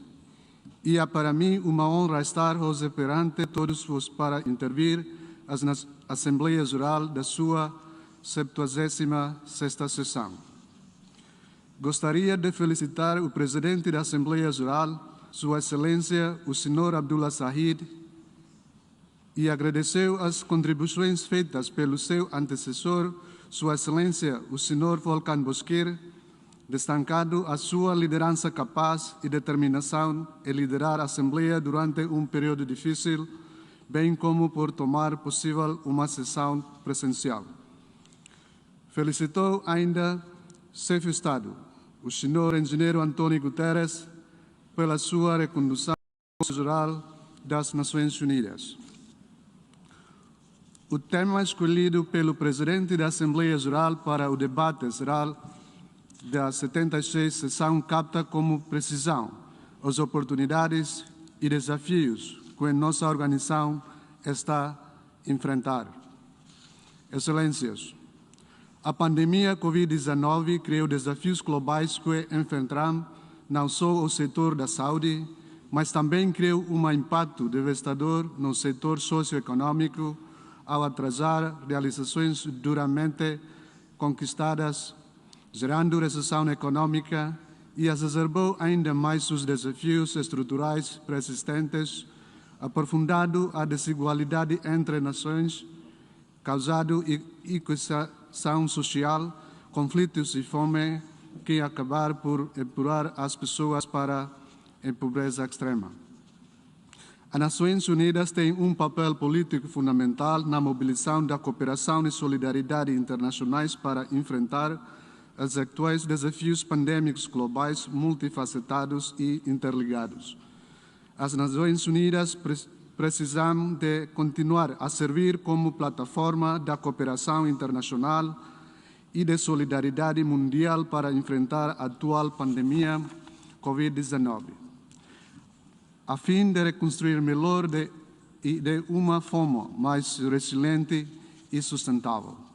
Neste contexto, é pertinente que no âmbito de cooperação internacional abordemos o impacto socioeconômico da Covid-19, concentrado nas pessoas de países mais desfavorecidos e vulneráveis, especialmente os países menos avançados, PMA, os pequenos estados insulares em vias de desenvolvimento, PIID, os países encravados em vias de desenvolvimento, PED, e os países em conflito, isso que, em geral, a fim de aliviar culturais que são ainda mais empolados pela pandemia.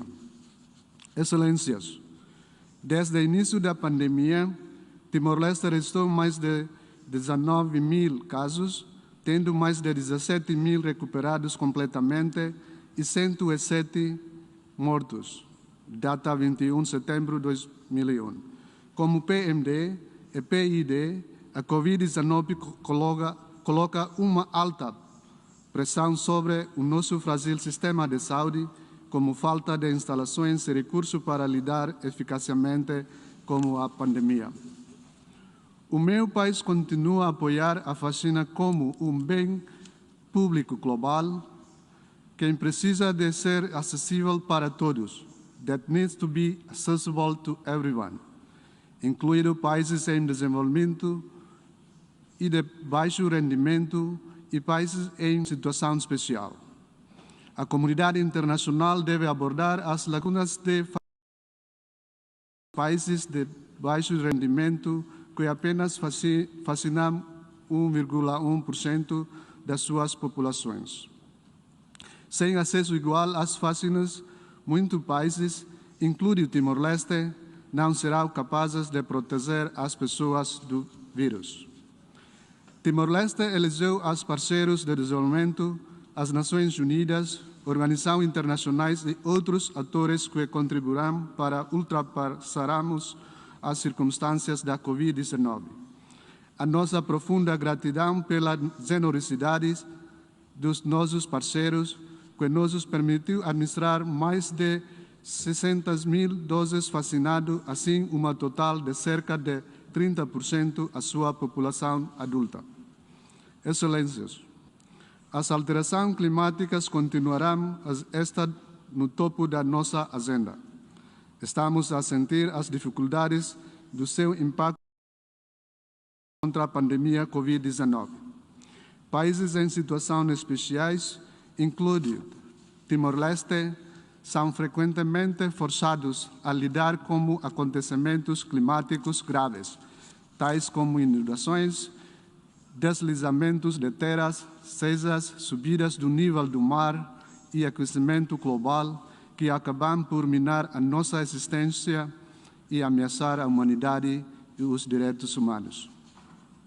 No nosso contexto nacional, o governo tem estado empenhado no reflorestamento, o correção dos leitos dos cursos da água, de mencionar ainda a ação do governo no combate ao lixo plástico.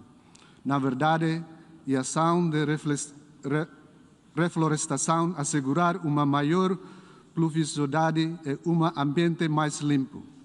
Reforçando esta ação, o Presidente da República lançou campanha nacional Um Cidadão, Uma Árvore, que tem tido apoio especial das organizações juvenis.